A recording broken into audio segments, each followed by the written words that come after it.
Yep. Yeah.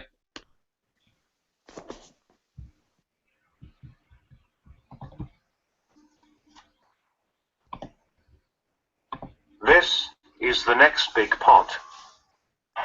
Judge Eleni scores a contest 112-115. Judge Paul Thomas 112-115.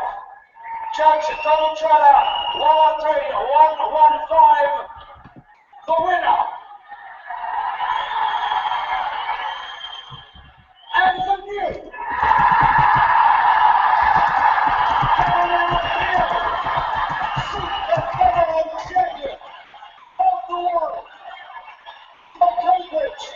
In Scotland, Ricky Barnes. The dream comes true for Ricky Barnes. A massive upset, a huge shot in the arm. I laid out the blueprint. Yes, they gave him the decision. They gave him the fight. He beat me, but the blueprint is right there. Just look at it. I took it out of the vault and I handed it over to Canelo Alvarez.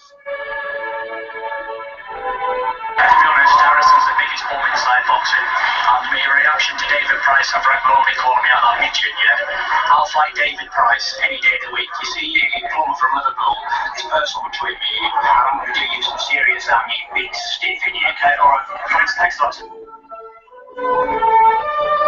No, brilliant, like I say, for the centre of South Coast Community Centre. Amir Khan gets the big fight with Pacquiao and the world champions, and lads that are coming through. It'll be a fantastic. I'd equate this to the Kronk in America way back in the time. You know what? Fuck Joe Gallagher. Fuck Joe Gallagher. Fuck Joe Gallagher. Fuck Joe Gallagher. Fuck Joe Gallagher. Fuck Joe Gallagher. Fuck Joe Gallagher. Fuck Joe Gallagher. I got him in the cage right now. Not the cage. The plan is to have Algieri knock Pacquiao out. Yes, but I still got him in the cage. He listens to me very well. I'm gonna let him lose. Round 10? Round 10 or 11. I'm gonna let him go.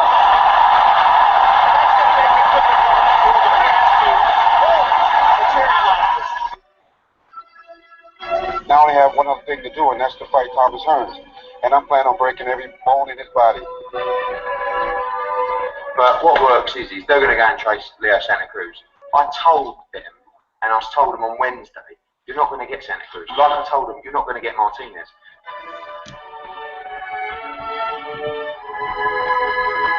Now, coming to you live, the next big pod.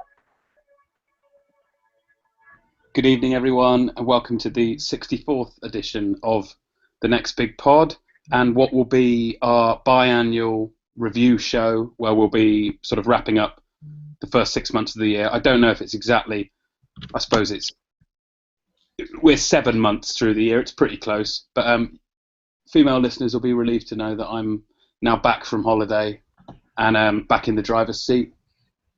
So joined today by a bit of a threadbare, quite frankly, second-rate panel. We've got Carpy, who hasn't left since the last show.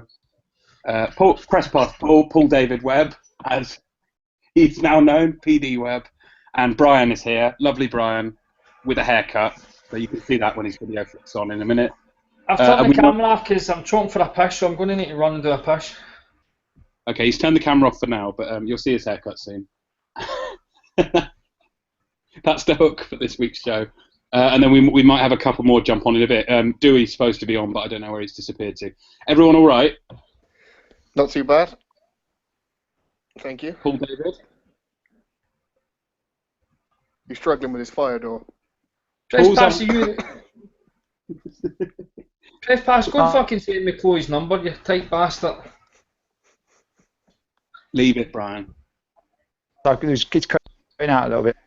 Paul, are you at work or are you at home? I'm confused about this.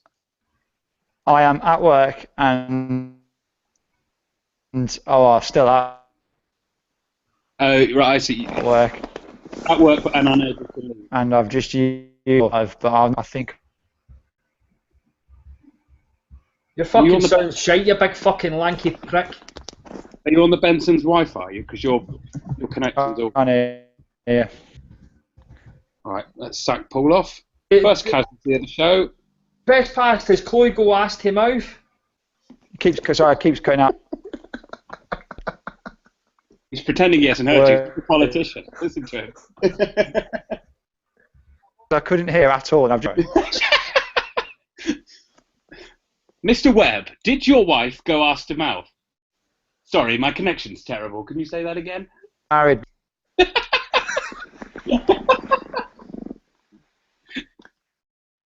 Paul's having a bit of a breakdown, it seems. We'll try and get him back on in a bit. He's gone mad. How about now? Is that any better?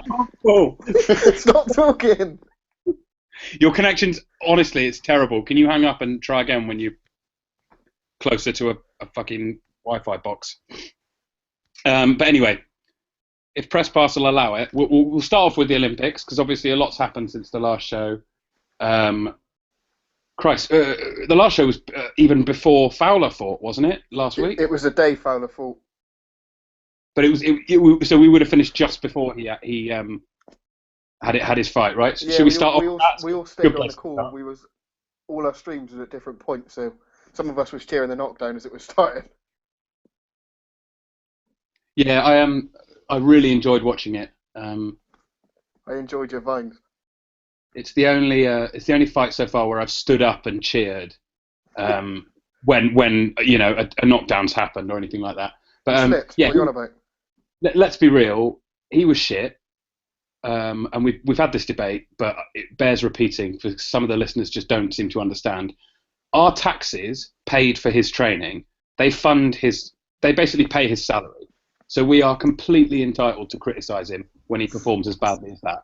That's the end of it. If anyone wants to call in and debate that topic, apparently, you know, professional athletes are happy to take our tax money and our compliments, but they won't accept our criticisms when they fail. I don't think that's very fair. I don't think that works with any other public service, which is basically what the Olympics is. We pay taxes and we get a service in return. If anyone wants to hop on and debate this, I'll gladly do it. But yeah, Brian, thoughts on Fowler? We're kicking off with Fowler because he gets cunt kicked in. It was absolutely fucking amazing. And you know what was good about it? He tried to be so diplomatic with the loss. There was no way that he could use it as some sort of robbery or he get cut or the referee was fucking garbage. He got battered to fuck. And see when he get knocked out, did he not try to claim that it was a slip? He tried to claim it was a slip, and then he held the guy for like a minute after that, constantly. It was so hot, it was funny as fuck, he was all over the place. And also, it's the same punch. I don't know if I've watched it back a couple of times, and it's the exact same punch. He gets hit with it about 6 times during the fight, and he wobbles every single time. He tried to claim in the post-fights that it was a punch that I didn't see. He did fucking see it. He's just too slow to defend himself and too shit. Well, it's not as if the guy was up close and it just came from nowhere. His job is to see a punch coming, so it's his own fucking fault. But I can't even remember like one of the. I think he's a pro boxer for Liverpool. He was trying to dish out a bit of cheating. You know me, I like to tag myself in. I absolutely ruined him. And then I went through his tweets, as you do, to find out then he was like criticising. He was basically trying to hit out with like you shouldn't be able to have an opinion if you've no boxed, and then he was getting an opinion of fucking football. Like that was Raheem Sterling, and then so we tagged him on that. We just absolutely fucking trounced him. But some of these Scousers, man, they're like it's like I suppose it's like everywhere else. If you go like we see the fucking Belfast ones with like Frampton, but. Fuck, every excuse. We had fucking Toby trying to make it as if it was he had a hard draw. Yours were the ones that were fucking putting money on Fowler in the first place to win. It wouldn't matter. Why does it matter how hard the draw is? If you're confident this guy wins, Fowler is absolutely garbage. I mean, I never ever seen Fowler much before. This was kind of basically the first time I'd really watched him. And I don't get at all that people are turning around and saying he's a bit like Froch. He has absolutely nothing like fucking Froch. Froch had some sort of technical ability about him. Fowler just stormed about that ring, flat-footed to fuck, his horns down, and just what he was doing is he was swinging. He was swinging punches while having his head down, not looking at the fighter. He was fucking based. Don't get me wrong, he probably battered my cunt in, but he's shit. in my opinion, will stick. Scott Quigg's also a fucking Lego eater, you big chewy bastard. See if you're actually listening to this, Scott. Ha ha! Smell your butt. It may be that Fowler was fighting at 60 kilograms or whatever, wasn't it? Like middleweight. So you think if he's making it that comfortably to be fighting there every 2 days? I say it should be a light middleweight. That's what he'll probably go to when he's a That's what I was going to say. You'd think he'd at least be 154. He could maybe even boil him down to 147. You never know. He'd be massive down at 147. But it looks to me like he's about the size of Kell Brook. And Kell Brook's a middleweight. Yeah, exactly. But maybe Fowler could boil himself down and fight smaller opponents, and then the power might appear, because he didn't seem to have any power in that fight at all. He couldn't land, and even when he did land, he was flat-footed, he was square up, he just looked fucking awful. And credit to him for not making any excuses in the immediate aftermath. He said he got beaten by the better fighter, but he's now started to sneak in these little excuses about world class. He keeps saying. Yeah, he keeps saying the other guy's world class and the other guy's a shoo-in for the gold medal. To be honest, the other guy will medal, but he lost today, I think. Did he? Did he lose? Did he lose? I'm pretty sure he lost today. Yeah, I haven't seen today because I've been out. Something in the chat should be able to know. Yous are all fucking hardcores. Surely there's no casuals in this chat. There's loads of sex offenders and nonsense. I know that, but little Peter Sutcliffe's. Oh, there's some fucking real ones. That Kim Jong fucking on the Imperial leader is a filthy bastard. He lost. He lost in the quarterfinals, didn't he? I know. Fucking medal. I'm sure. Fowler, you cunt. He lost 2-1, I think. Yeah, he lost 2-1 to an Azerbaijani guy. That is an absolute dream result. We were saying that the guy looked quite good, but we didn't want him to get a gold because that would just be Fowler's excuse forever. So this guy, he hasn't even got to the fucking semi-finals, and he won every minute against Fowler, which shows you the level he's at. I don't know where this horse shit about him having a great pro style has come from either. Like, what's a great pro style? He got hurt every single time with them big pillows on. Exactly. What's going to happen when he's got small gloves on? When they've got small gloves on. Think about what even someone like Saunders, Eubank, they'd all box his ears off. And this thing about him being a mini Frotch, where the fuck's that come from? But the only thing he does like Frotch is he gets hit with every single shot. That is it. But Frotch could take it. Well, yeah, I mean, Frotch got dropped that one time against Groves towards the end of his career, but for the first decade of his career, Frotch could take everything that was thrown at him.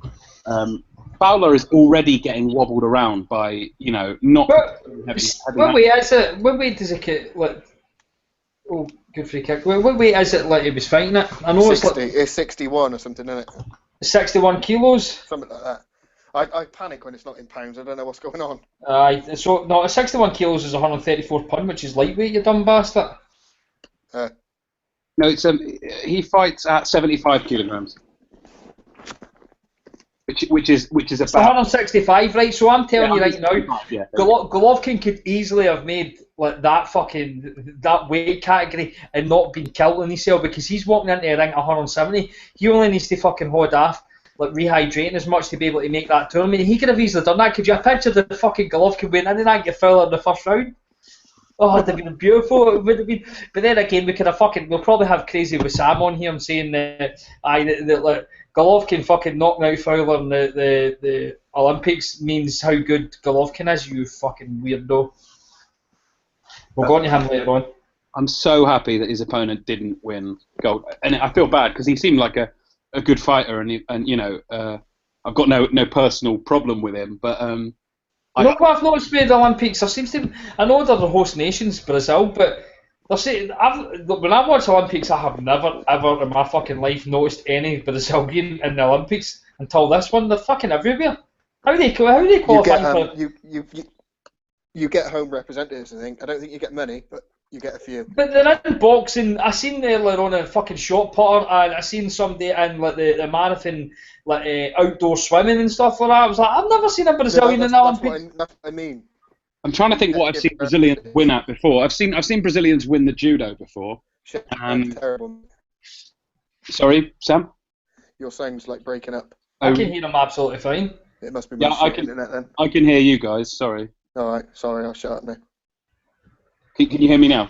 Yeah. Can you hear me now? I've seen Brazilians win judo before, and I've seen them win like longer distance, well, not win, but like I've seen them in longer distance running events. But yeah, I know what you mean. Brazilians, you don't usually see them in like the shot put or the javelin or these kind of traditional They're only track and really field good events. at football, MMA, and fucking icing Barry Jones. Fucking love Barry Jones. A Brazilian beat Agogo at the last Olympics. Did Agogo not rob Kaitrov? Is that not who Agogo robbed in the last Olympics? Like that Kaitrov that's a professional now? Pretty much every Brit robbed their way to a medal, though. Hater. Real Britannia, mate. Who's on the call? Interesting. I'm seeing a few comments here from people with British-sounding names about how they're surprised that Fowler's opponent didn't win today. How's he not won that? They keep referring to him as the fantastic Alam Khanali rather than just Alam Khanali. So you can hear like the weasel language sneaking in about.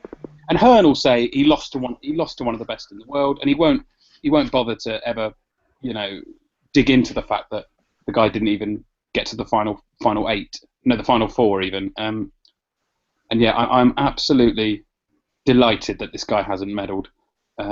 It really shows you what level Fowler is at, which isn't even on the sort of fringes of the top level of the amateur scene. Like, he is way below. And yeah, I tell you right now, I still think fucking Hearn takes him because he's already got. Of course he does. Yeah, definitely. Hearn was making excuses. Hearn said you lost to an exceptional fighter after the. It's been proven today he's not an exceptional fighter. Like, he didn't even get to the semi-finals. So you know when Coogan asks him about it, eventually he'll say, "Well, I didn't watch the fight, but I followed it on Twitter," like he always says. Is that what he says? He always does that. He'll say like, "Oh well, I didn't see it, but from what I heard, blah blah blah blah blah." It's his classic way of basically lying without, technically lying. It's very. I mean, it's clever. It's Paul McAllister, isn't it? We've got on the call as well, I think. Yeah. That's the other Paul. Paul David is fucked off, left us. But yeah, so sorry guys. On with the Olympics. Is anyone so far that you've really enjoyed watching? Any standouts, British or otherwise? The Colombian guy who won a silver medal yesterday. Martinez, his name is. I really enjoyed him. And the bloke who beat him. There's a cunt already winning medals. Yeah, the Uzbekistan guy. He was brilliant. Absolutely fantastic he was yesterday. His footwork was immense.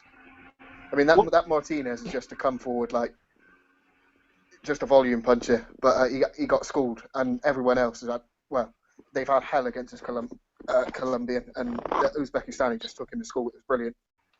What weight? Great performance. Paddy Barnes' weight. What, dead at the weight? Like fly. Who? Katie Taylor lose today? She did, yeah. I can tell she got robbed, and that was for fucking that was for every cunt. I've not seen one person saying they didn't win, and this isn't for the Irish. This is for every fucker. Are we all Team Boatsi as well at the minute? Absolutely fucking not. Oh, you will be when you see him. I've not seen it. You support him. The only two people that I've actually watched boxing, I tell a lie, I watched a couple of ones because I had bets on him, right? But that guy that boxed Fowler seemed to be fucking quite hondy then he loses, right? But see, the only other two people I've watched is Michael Conlon and that fucking Ramirez Robisi. Well, the Cuban yesterday. Aye. Yeah. I didn't get to see. Did you not watch Savon?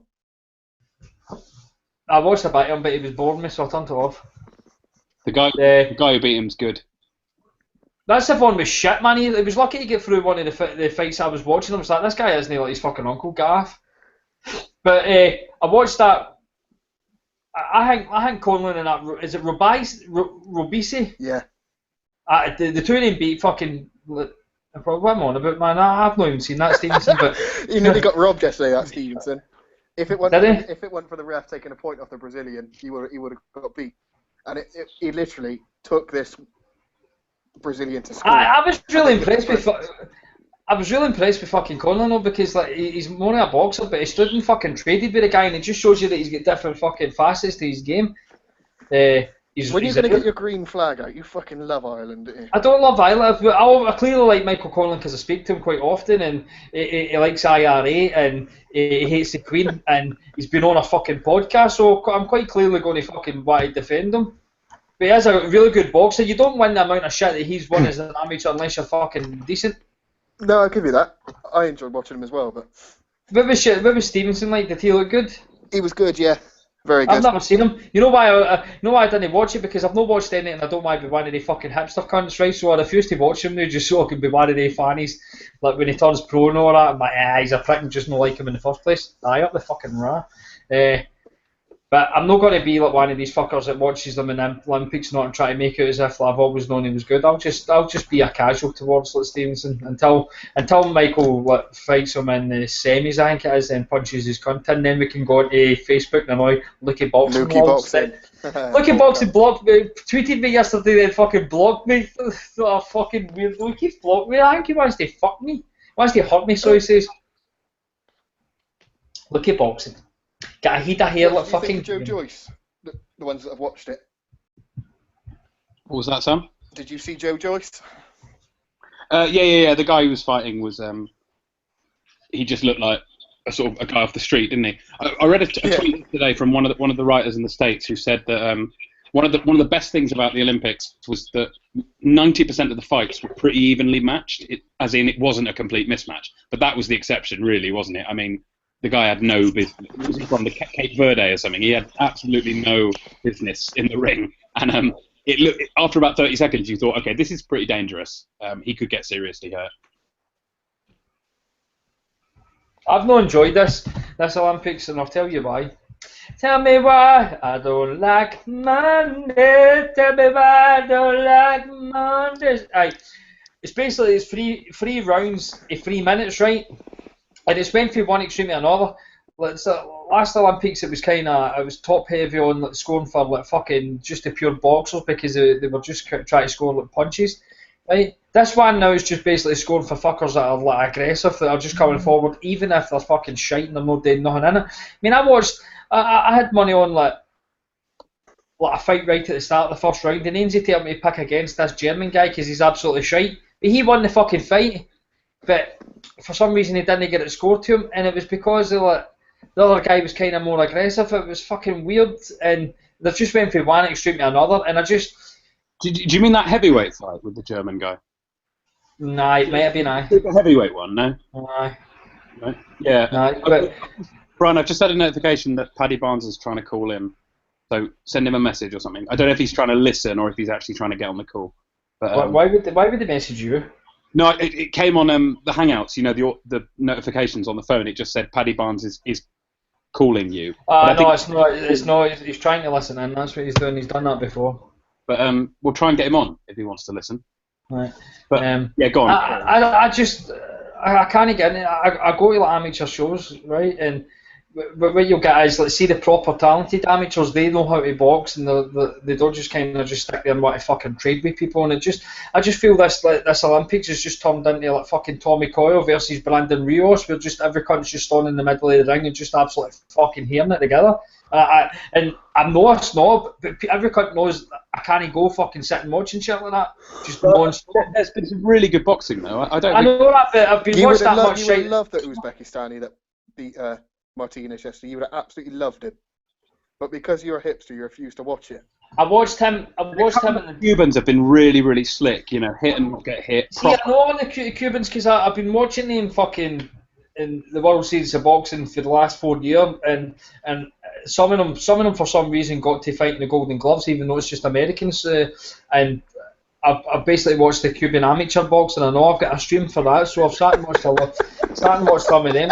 And that's how I know them all by fucking first name terms. I actually kind of tweet some of them as well. But no, I can't get into this amateur boxing. I don't know. I can't even get into this Olympics. I've tell you this, I know.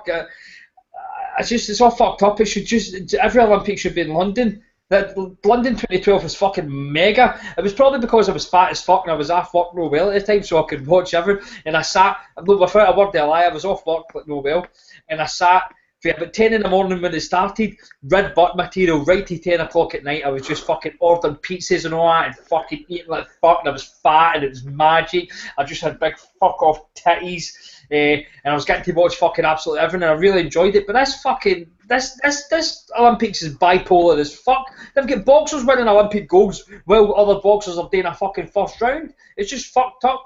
You've got like swimming lasting for about 2 fucking years. Fucking Michael Phelps in some sort of final every 20 minutes. You've got the 100 meters already finished. That's the way it always is with the track and field. No, I don't like it. It was like that in London as well, mate. Yeah. They can't do the 100 and the 200 on the same day. No, I can't. Swimming event in London. I can't remember boxers having fucking gold medals. No, this is the first time they've done that. But the track and field has always been like that. They do the 100 meters before. I know, but like, the boxing's pure fucked up. Why? Because why is people get every country? The finals should be all together. See the Commonwealth Games. All the finals were in the one day, which was fucking magic.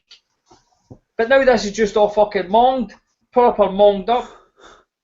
You've got fucking Andy Murray winning Olympic gold at about 2:30 in the fucking morning.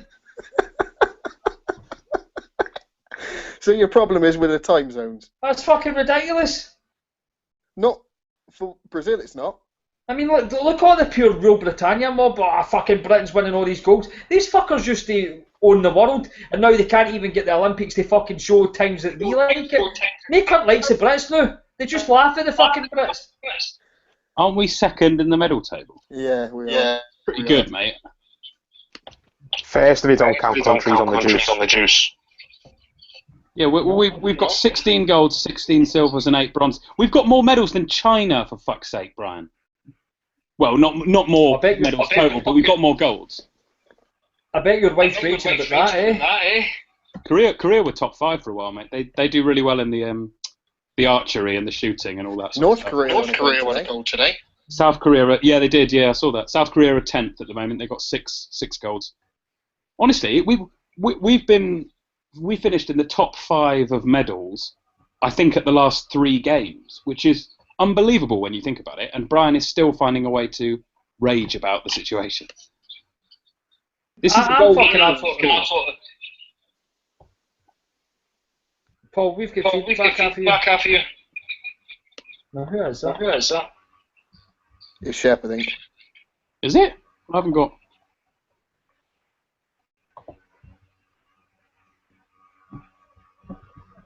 Anyway, not me. I just muted myself and it carried on. Fuck off, Carpy. Carpy, you talk, you wee spastic.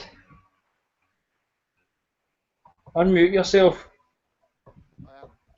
Right. Let's get Paul's opinion on Fowler before we move on.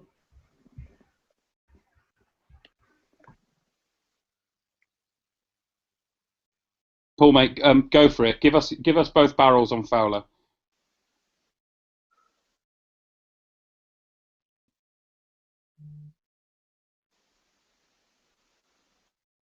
You there, mate?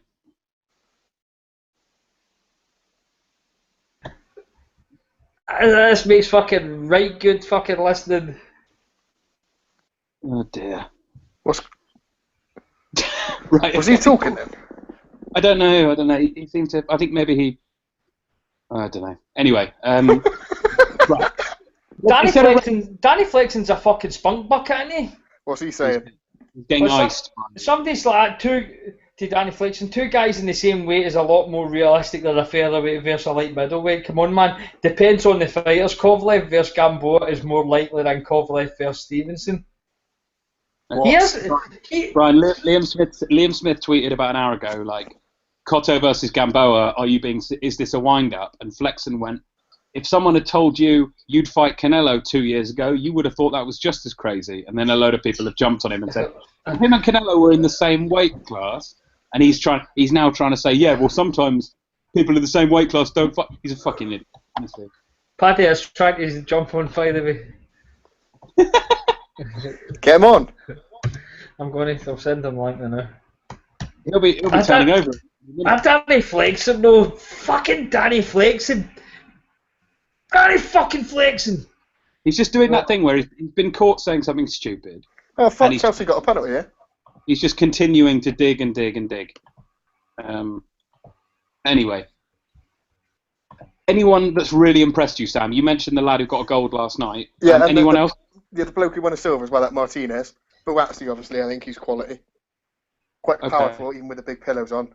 We stopped the first two guys, and that bloke yesterday got about 4 standing 8 counts. Yeah, he looks a decent shout for a medal, I'd say, at the moment. I think has he got the quarterfinal? Is he in the quarterfinals now, or is he through I think he's in the semis.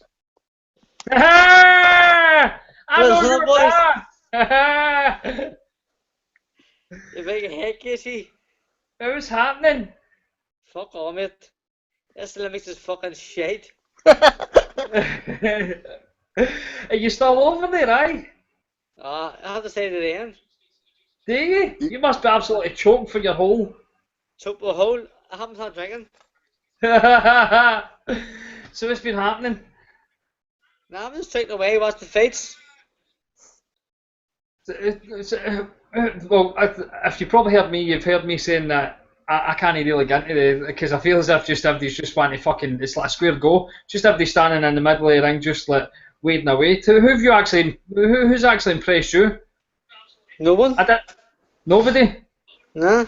I'm going to tweet Michael then now and tell him you said that. What? You've genuinely not been impressed by anyone? Alright, praised. Impressed? Praised. No, see, to be honest, all the boxers have been shit, I think. Is that, Michael? Even the Uzbekistani who won the medal yesterday, the gold. In fairness, he was very good, he was. The Colombian who got the silver is not technically brilliant. Colombian wasn't really good. He just moved forward. He's like the Spaniard that beat you. He's just volume puncher, isn't it? That Spaniard means terrible. I was just shit. What about Fowler getting his cunt kicked in? I thought you were fucking loving that. I thought you had a big barbecue in your house. Oh, I had a power whack because of that. Oh, fucking the Wolverine, man, the Wolverine. What did you make of Katie Taylor today? Because none of us have seen that. But you said it was a robbery, didn't you? I thought it was very, very hard on by. She won the first round easy, and they gave her 2-1. Fucking disgrace. Some of the judging has been fucking shocking in this. It was really bad yesterday. I think the champions have been sorted before they started. You think so? I think I have just picked the winners.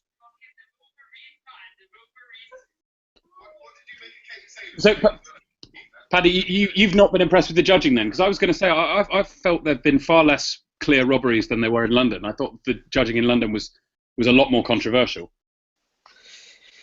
But honestly, in London, I didn't really watch the fights, but now, because I beat so early, I've been able to watch the fights, and like the fights that I've seen have been very, very bad. Well, not all of them, but a good few. One good thing, at least you ain't got to fucking listen to Ronald McIntosh like we have when we're watching it.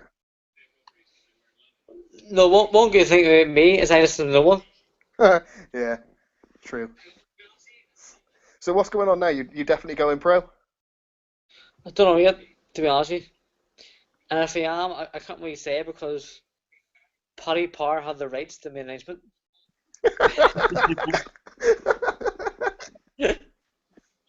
Signing a lifetime contract with them, yeah. Paddy, can we ask you a few questions about your fight last week?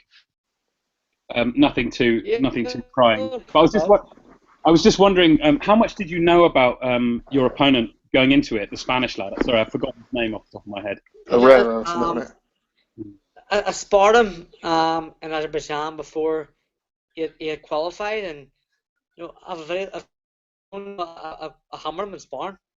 But when I was sparring him, I was 53 kilos. You know what I mean? So I was strong, I was fit. But once I fought him, I weighed in 49 kilo at 8 o'clock, and I get in the ring to fight him at 11:15. I was fucked. The weight was too much. That's the first time you made it in ages, though, isn't it? The limit. Yeah, but not only that, there, I made the weight not too bad, but it's the first time in my whole career where I've weighed in and fought 3 hours later. Oh, what? Yeah, and you didn't have time to sort of to get your strength and rest up Nah, before you had because 3 rounds? usually after weighing, I would like rehydrate, eat something, and go to sleep. But after a weigh-in, I haven't got time really. Like 3 hours ain't long enough for a wank, is it really? 3 hours is fucking ridiculous. Like. Do you think Yeah, if you had longer time, do you think you would have adjusted to it better, or do you think not making the weight for that amount of time fucked you? 100%, 100%, definitely. Do you think with the right schedule, I suppose you could still make that weight and feel fit and ready to go? Yeah, definitely, because like even in the World Series of Boxing last year, I felt more fucked making the weight. But if you watch the fights, I didn't tire once. I was like a machine, and I felt even better this time. But just with the way I'm being so close to the fight, it took its toll. When did you go out to Rio? Do you think that made a difference as well? Do you not acclimatise? No, definitely not. We're here from the 19th of July, and to be honest with you, it was more than enough time. It just is what it is, isn't it, really? You win some, you lose some, and you came out the wrong side this time. But, I mean, you ain't done too bad, really, have you? You got 2 bronze. Got robbed by that Chinese cunt. Exactly, 2 bronze to carry the flag at these games, so I'm disappointed, but you know what? Nothing to slip about. Paddy, can I ask what weight will you be fighting at when you turn over? Has this experience changed your mind on that at all, in terms of maybe fighting at a slightly higher weight, or? Well, if I turn over, I'll be fighting at flyweight, so that's 50.8. So that's a big jump up for me. And I'll still be massive at it. And you feel confident making it with, obviously you wouldn't be weighing in 3 hours before fight time. Yeah, I'll be weighing in a day before, so I'll definitely be the biggest flyweight in the world and the strongest flyweight in the world. I don't know. I can't remember where I heard it, Fade. Like, they says that, like the World Series of Boxing, was it? They do the day before weigh-ins. Is that true? Yeah. So were you injured at that time when that was on? Yeah, but that's how I qualified for the World Series of Boxing. You fought for Italy. I actually weighed in over 49 kilo because the franchise paid a fine. So I just played the system. Fucking hell. How much was you weighing over? Take every advantage you can. Yeah, Paddy Barnes fucking acting all Paul Smith Jr. here. Water retention. Aye. So, like, see when you turn pro, Paddy, and like you sign with MGM, and like is your first fight going to be in Belfast, so I can come over? But here, listen, Brad. My first fight has to be somewhere where there's no Smith brothers or any Joe Gallagher fighters to attack you. So the Falls Road then? Falls Road, definitely. Can you have a word with Michael? Because I put a Yankee on, he was in it, so I need to get some money back from it. Can you have a word with Michael to make sure he fucking wins? I'll make all win, don't worry about it there, listen. Did you watch Michael's Stevenson the best yesterday? boxer in the fucking whole tournament, not just his own weight. Did you watch that Stevenson yesterday and the Cuban? Yes, Stevenson's very good, but he's very good, but Colin's a different level altogether. So you know what I mean? Like I listen to about 10 different podcasts. I can't remember who it was that said it, but they say that Stevenson's like to qualify and to get here is actually fought absolutely nobody, whereas the likes of like Michael and Robaisi or whatever the fuck you say them, they've fought absolutely everybody, so they've had the tougher opponents, they've adjusted to better, and Stevenson's actually fought nobody. Yeah. But like, it's okay saying he's fought nobody. Even if he fought somebody, like Michael Collin fucking won the World Championships and the European Championships. So regardless, he's beat the best in the world. He looks quite big for that weight though. But it doesn't look as if he's like kind of killing himself to make the weight, because he doesn't look drawn in or nothing like that, like in the fight. No, he makes the weight, but as you say, he still is massive for the weight. He's tall, he's muscly, and What is that, like the professional wise? Is that bantamweight? No, bantamweight in professional, but definitely it will be a featherweight. It'll be a feather. Featherweight. Aye, because he's big enough. Stuart Button, like nearly Stuart Button, but Right. Well, featherweight's where it's all kicking off at the moment, isn't it? yeah. Huge fights down there, so perfect time to be turning over and entering the division, I suppose. Exactly. Would you feel very confident, Paddy, if Conlan comes up against? Can he meet Stevenson in the final, or would No, that be semi-final. Semi-final. So he's going. If Michael fights Stevenson in the semi-final, like my prediction would be for Stevenson to shit himself, and Michael to box ahead of him. He's going to have to. To win it, he's going to have to kind of beat Stevenson probably, and he's going to have to beat Ramirez, because he'll probably get to the final. Yeah, but to be honest, like Ramirez is good, but Collins improved from London, where Ramirez beat him, and Ramirez is the same fighter, so Collins wins for me hands down. The thing is with that division though, they're all amateur-wise, they're all quite young, aren't they? Like Michael's only 23 or something. Ramirez is the same age, and Shakur's 19, so they're all really young. Yeah, they're all really young. So in theory, they're all inexperienced compared to Conlan. So you should expect Conlan to win quite comfortably. Well, see the boy that you lost to? Is he still in the tournament, or is he out? No, he got beat by a Colombian. Oh, that Colombian that you're high on? Yeah. Right. That boy, he got a silver? Yeah, he got beat by him. Did you know about him? Colombia, no. No? He's come from nowhere, isn't he? He's ranked, was it 50 in the world or something mad, isn't it? Yeah. But sure, here. But he's like you say, Brian, he's literally just a volume puncher. I wasn't even ranked. Not at all. No. Neither was Anthony Fowler, and he get his shit kicked in. Mate, Fowler was fourth favourite. Have you seen Fowler since you've been there? No. Find him and call him a prick from us. That's the nice place. Paddy, when you both turn over, with all these crazy catchweight fights get, I'm afraid you'll have to hop up to light welter or something and beat Fowler for us in a few years. When I turn over, I might just call out Adrian Bundu my first fight. He's still in the jail. Jail? Yeah, he got a month, didn't he, or something like that? I thought he got 90 days, didn't he? So I think he got quite a while. He turned up to that court here and pissed up, didn't he? And the judge just sent him to jail. Yeah.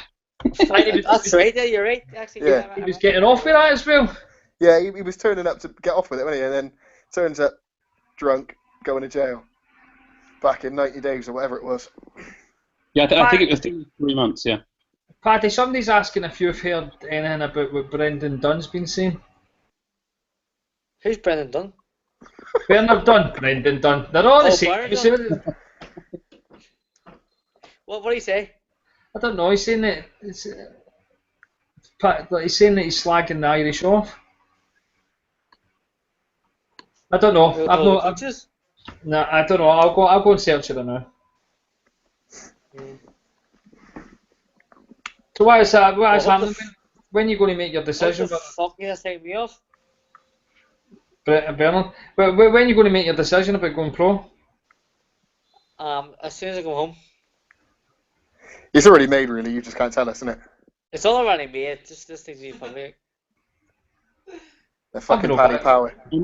Paddy, how soon would you hope to make your debut? Would it be sort of September, October time? October, maybe. Okay. If you go pro. Yeah, Yeah. If I went pro, probably October. What's the next one? The Tokyo Olympics in 4 years. You might show up there. You never know. Who's going? But is it Tokyo in 4 years? I think it's Tokyo next, isn't it? It's Tokyo. Yeah. Pat, if you stay amateur, you can basically shack up at Shep's family's house. Like he bought an Oriental bird, and he's got family over there, so he'll be able to put you up in some digs. No, I see Olympics. I'm sick of going Olympics. So bad. No offence taken, Paddy. What? Who's the best person you got a photo with so far? Is it Caroline Wozniacki or? She was gorgeous, to be honest. Yeah, I like that photo. The best was probably, who call her again? We call her fucking Tadfair. You know, she looks like a big dirty slut. Tell you what, I Didn't you fucking love her. Didn't you get one with Serena Williams, or was that was? That's that what might you be- just says. Oh, sorry, that's what you said. Sorry, I didn't hear you. See, be honest. See, when I got a photo of her, she was telling nobody. Sorry, she said everyone, no more photos. And I walked up in front of her and says, "Hey, Serena, look at this." Like, what the fuck was going on? I just looked at my phone and she just started laughing. She definitely. She kept staring at me, and I near fell in the steps. She definitely looks the type that goes ass to mouth. To be honest, I asked her that question, Brian, and she said she does. Nah, fuck it. In the Olympic Village, it does, maybe. Yeah, anything goes. Our arse is wider than my body.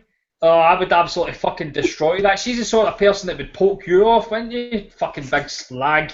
Brian, she's twice your size, mate, literally. Aye, that's because I'm fucking in the TMT fitness regime these days. No, when you're about 5'2" Brian, as well. Even when you were I'm going to massive. the village until I see her and get on the podcast. Aha. I go and tweet her now and ask her if she wants to come on. Did you get any grief for them Wozniacki photos taking a piss at McElroy or not? Hey lads, what about Mayweather been over here? Have you seen him? He's a fucking wanker. Oh. A bit of fucking respect, Patrick. You're not signing Listen, with Brian, TNT then? Mayweather's a fucking dick. He walks about the village. He walks about Rio with earphones in. He's no fucking mates. I tell you what, see, if I had his money, I wouldn't want mates either. I wouldn't want to fucking talk to any fucker. You know what I'd be doing? I'd be just listening to fucking next big pod, just listening to myself talking about boxing and not ignoring everybody else. And then Well, going. I think that's what he's doing. Aye. And then I'd be going to the brothel and I'd be getting the fucking ball suit right off me out of a couple of fucking lookies. So, Paddy, is he there in an official capacity, or is he just like supporting Team USA, or? He's trying to sign people, isn't he, I think? Well, he Oh, is yeah. there. I think that AIBA invited him because he's in VIP sections. Right. Interesting. Wait, what do you make of them So is women? Joshua. What do you make of the women refereeing? That's ridiculous, that. They're shit. I don't know. To be honest, I think it's okay because Oh, stop being such a liberal. Women shouldn't be in Listen, boxing. Get them listen. to fuck. half the fucking men are shit. I saw Maybe the women are that too. there was a female referee for one of the British guys fighting, and she was all right. She was bigger than the two guys. There was one of these women like referees, and she wasn't wearing a bra, and her tits looked as if she could tie them round her waist. It was fucking vile, absolutely disgusting. Did you get ref by a bird, Paddy? A girl? Yeah. Yeah. That's the one. That's the one from Kazakhstan, isn't it? I'm The- not sure, but Oh, I yeah, remember saying there before the decision was read out. I said there, yeah, it was a close fight. He says, yeah, close, and then the Spanish boy won. So I said there, yeah, not fucking close enough. Paddy, like the guy in the chat's turning around and saying that Bernard Dunn's blaming Billy Walsh for the poor Irish boxing performances. Well, who the fuck's Billy Wells? I don't know, I'm just fucking reading off the chat. I'm fucking Scottish, so am I supposed to know that? Didn't Man, Billy- what I was Billy doing. Wells. But I'll say one thing about Billy Wells. People are blaming the Irish performances of Billy Wells because he left, and you know. Is that the guy that went to America? Yeah. He sounds like a hunt. Billy Wells never coached one person on this team. Didn't he work with Katie Taylor? No. Keith Taylor's father worked with her. Oh, I thought No, but Billy Wells with Taylor, he worked with her. He's never worked with her or anyone on this team in his life. So what was his job then? He was a glorified manager. So he was Joe Gallagher. That's what he basically was. Just Exactly. Joe Gallagher. Fucking Tesco Billy. fucking animal shagger. So what's the script with the Olympic Village? What's actually to do there? What do you do? Is it just basically people shagging? Shagging, those people walking about doom and gloom, worrying about their events. This flight's is shit.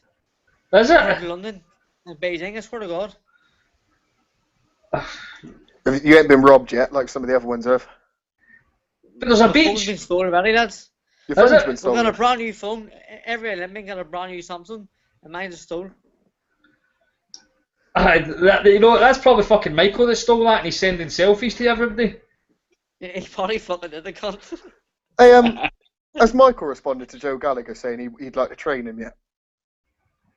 Did you hear say that? Yeah, he said he'd invite Michael to train him. He wants to train Michael or something like that. Did you see that, Brian?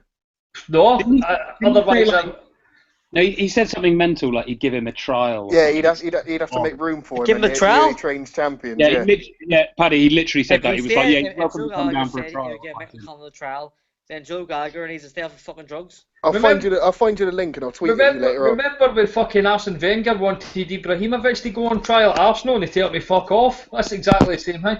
You know what? That's I fucking exactly hate what Joe I think. Gallagher. Exactly. Gallagher Yeah, I said met that Joe Gallagher. I met him, and I actually thought he was a nice fella. He said that about Paul Butler though the other week. He said like, he asked me if I could train him, and I said, well, you'll have to come in for a couple of weeks and I'll give you a trial. Ridiculous. Like, who does he think he is? Paul Butler's a world champion. Wait, it's the Kronk back in the day, isn't it? I'll tell you what. Does Butler hate Gallagher because Arnie hates Gallagher? No, Butler signed him. He's gone to him. Yeah. Yes. Yeah, he's being trained by him now. A couple of weeks ago. Butler was with you call the fella, the black guy. Davis? No, he's in Mark Murray. Oh, fucking.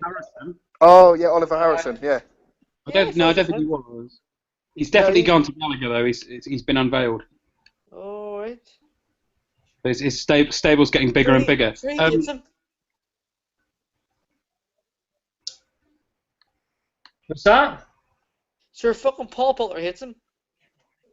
Don't anymore. Everybody hates fucking Joe Gallagher. That just makes it even more that I basically want the fucking Jamie Conlon fight now so we can... I like Paul Butler too, but I want him to fucking get leathered. I want him to get tatted.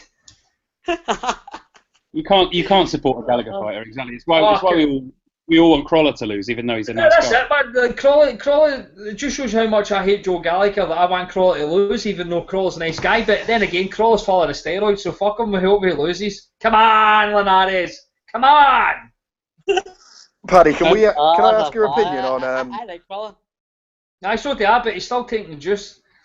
He's a nice guy, but he's mixing with some bad company. Boy, there's certain fighters. Sorry, Brian. There's certain fighters that I like, but I'm afraid to admit it, in case you fucking give me grief. Name a few you like then, and see if Brian will give you grief for it. He's going to say he loves Carl Froch first, straight up. Fuck him. Carl Froch is good for fucking boxing, man. You can't even fucking shit on him that way. You always shit on him. I know, because I hate him. You can shit on his personality. Paddy, can I ask your opinion? Because a lot of fucking boxers are saying that Brook Golovkin's a good fight. What's your opinion on that? It's going to be a good fight because being a Golovkin fan, it's going to be an easy victory for him. He's going to KO Brook. Why do you not like Brook? Do you not like gays? Brian, I didn't say that. I hope your fucking wife isn't listening to this vulgarity. Listen, Brian, my brother's gay. I wouldn't say none of it gays. Paddy, do you see the Brook fight with Golovkin as at all competitive? Do you think it will go rounds, or will it be over quickly? Hopefully it's over quickly, to be honest with you.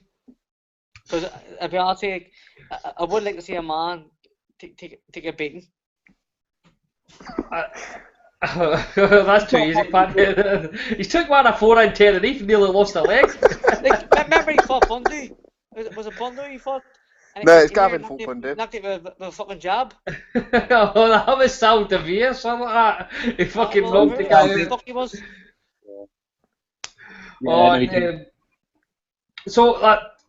What about like Frampton, Leo, Santa Cruz? You weren't away What a yet. fight. Oh, fucking magic fight. What a fucking fight. You must have been chuffed for him. I was over the moon, lads. Swear to God, fucking unbelievable fight. And what a win too. Great, Against a proper champion, like. That's it. That's it. The world's his fucking oyster, but I still want him to take the Rigo fight.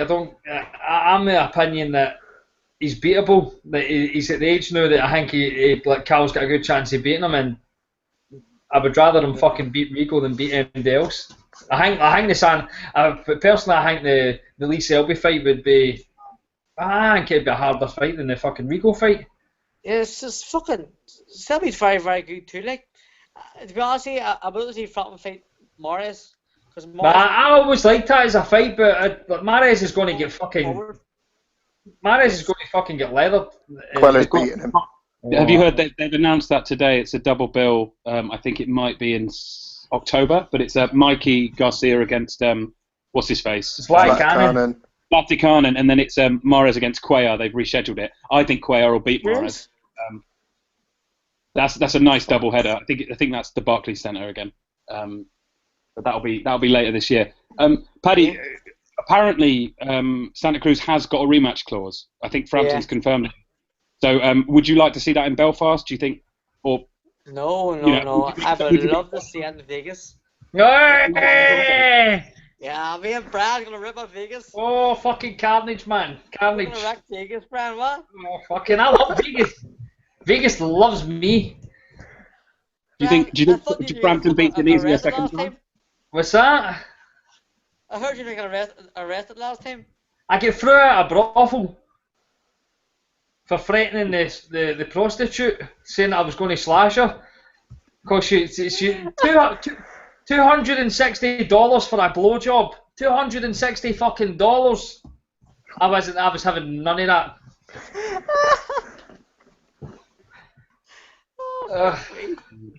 Well, you've learned for next time about the going rate. Fucking legends. Oh, well, I did go to the most expensive one. I ended up in Hustler, didn't I? Instead of getting one of the wee fucking minging Mexicans off the street. Aye. See, if we go to Vegas, I'll give you a blowjob for 160. If that's a fucking deal, and I'll hold you to that, I will actually record you saying that. Oh dear. Paddy, can I just ask you on the rematch? Do you think Frampton wins it easier second time around, or do you think it's another close? Because Frampton will be going to the fight more confident. Yeah, I agree with you. I think he did seem nervous coming into the ring the first time, but then he seemed to get into his rhythm quite early and grow in confidence. But yeah, and I think next fight will be easier because he'll know like what to expect, and he'll know his tactics being better. But even though his tactics for first fight was perfect, but he will, as you say, get in far more confident, and it'll be for me an easier victory. And I think the pressure, Santa Cruz will be the one who's under pressure because he seemed very relaxed going into the first fight. Yeah. And then he sort of halfway through the fight, the smile kind of went from his face, didn't it? And he seemed to realise it's going to be harder. If you watch Santa Cruz's fights, when he's attacking, and even when he gets attacked, he's always smiling. In the Frampton fight, he didn't do much of that. Because he nearly get put in his arse in the second round. Yeah, and here, Frampton's a serious puncher, like, he really is. No, but know that. No, he does mark up quite badly, right enough. He's got one of that kind of skin where he marks up badly, but... Yeah. Paddy, can we ask you? We're doing this is kind of our biannual review. We're reviewing the first half of the year so far. Is it safe to assume that do you think Frampton Santa Cruz's fight of the year so far? Is that your favourite fight of 2016? Definitely, without a doubt. What about what's his face? The other one I thought. I've got Salino Vargas. Conlon against Nelson, mate. That was the one I enjoyed the most. No, well, Salino Vargas was a very, very good fight as well. I think it's in the conversation. From Santa Cruz had more than the line. 2 unbeaten fighters for a pro world title. It was a slightly higher level, wasn't it? Yeah. Yeah. What about your fighters? Yes! Come on, West Ham, you dirty Chelsea bastards. Come on. Well, I think Frampton's pretty much a lock for Fighter of the Year, isn't he? There's not really right now, it's fact there's nobody. Everybody's only fighting like fucking once a year. At least Frampton's got 2 fights in him already. Yeah, but Kovalev award winner's going to get it. They're going to give it. They're going to give it. Exactly, Carl. They're going to give it to the but to put it this way, what if Cal fights? He's not going to fight Selby before the year's out. He'll fight Santa Cruz again, and even if he beats him again, they'll give it to Andre Ward or Kovalev. Honestly, they're going to rob him. It's terrible. Kovalev is shit. What if? You said this before. You don't rate Kovalev at all, do you? Kovalev's class, but he was shit last fight. Well, Ward wasn't that great either. I don't know if the other week. I actually refused to watch Ward because I think he's shit. Are you having I see a pattern here, Paddy. You hate Floyd, you hate Ward, you hate Fowler. Do you like Rigo? I love Rigo. No, he saved it. Who do you have winning that one, Paddy? Ward or Kovalev? Ward. Yeah, I think I agree with you, but it's a close one. Yeah, Ward. Just because of Kovalev's last fight. What's your knockout of the year so far? Yeah.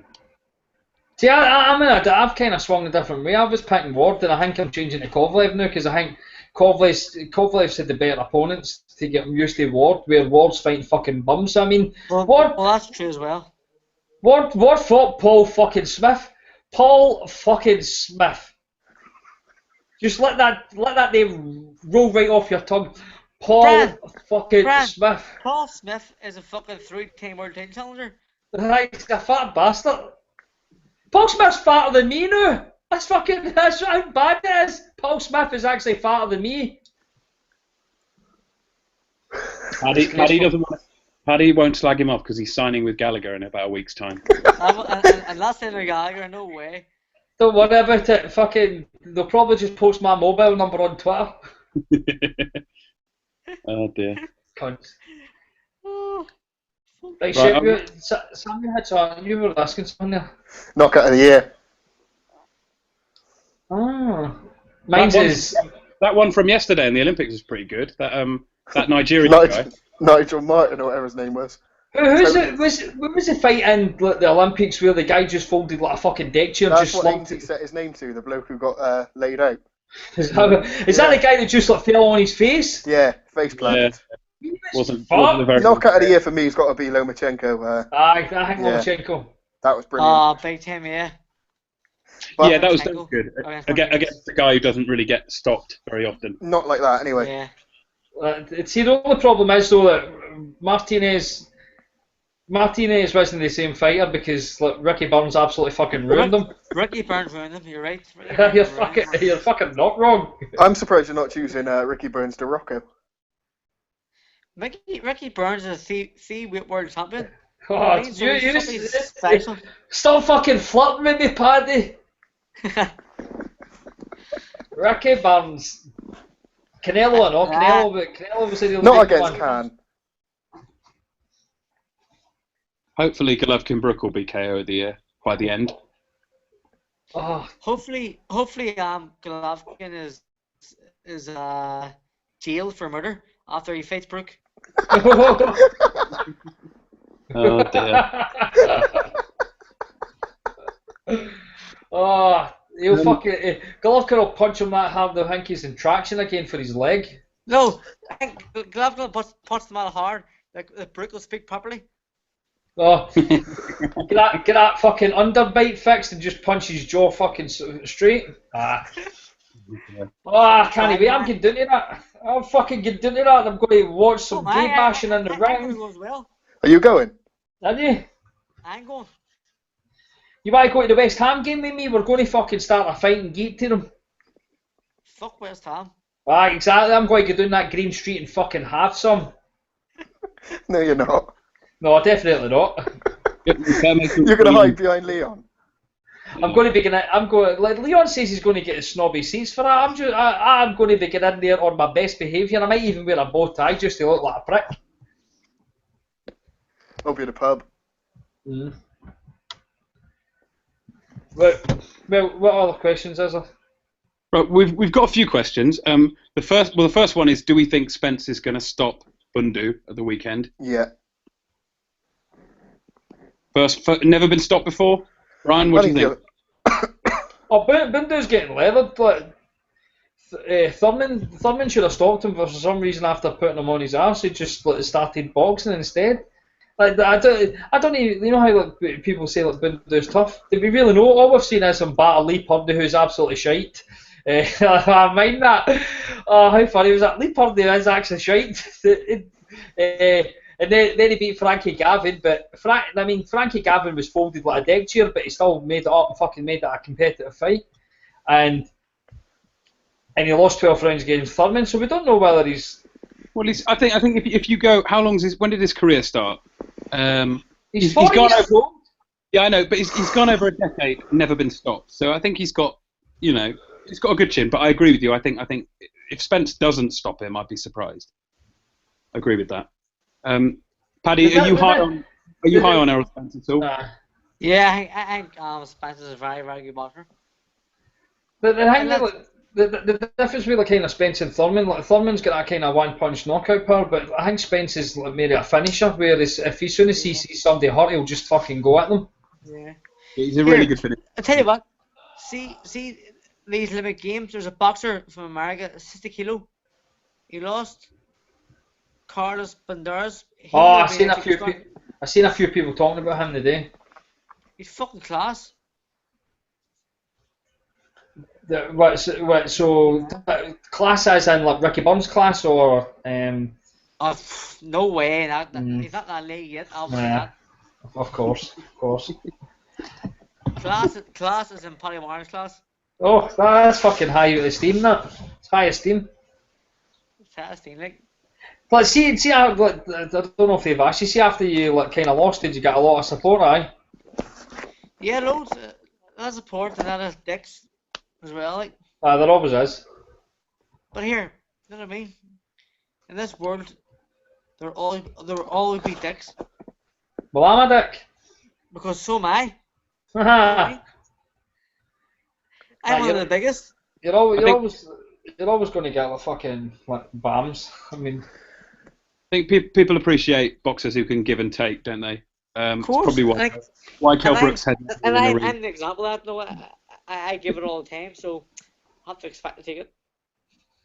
Exactly. I think what seems to really annoy fans, and a lot of the British fighters do this, is when they're happy to get the praise, but as soon as you question them or criticise them, they just they fall apart. That's Fowler summed up, isn't it? When Dillian White got knocked out, he was tweeting chat shit, get banged, and all that sort of stuff. He was doing that to George Groves 2 years ago, and you just think like, fuck's sake, who are you? Like, why are you trolling George Groves, mate? But anyway, and that's why on Twitter I block no one. The only person I've blocked on Twitter is Spencer Furlong. Revelation. Spencer X. I can't even fucking remember why I blocked him. It's probably he was probably fighting someone with a darker skin tone than yourself, and he backed them instead. Aye. Didn't you know, Paddy? Didn't you say you blocked? I saw this the other day. You blocked like some gambling account or something, or that was Paddy Power, wasn't it? Something like that. Paddy Power. Was that a setup when they sent you that cease and desist thing? The sponsor me to do. Yeah. Paddy Power, man. You convinced me, so it was a good setup. But see, right, guys. Sorry, go on. That's why I can't say if I'm going to go professional or not, because Paddy Power have the rights to announce it. What's next in my career? Really? Yeah. How have they got that then? I signed it away. I signed my life away. Is it true that Paddy Power's just basically a shell corporation for the IRA? You could say that, yeah. Yeah, it's true. I believe so. They're not on the air, so you could be honest. It's fine. Paddy Power's funny. That's a funny fucking account on Twitter. Give me a job with Paddy Power.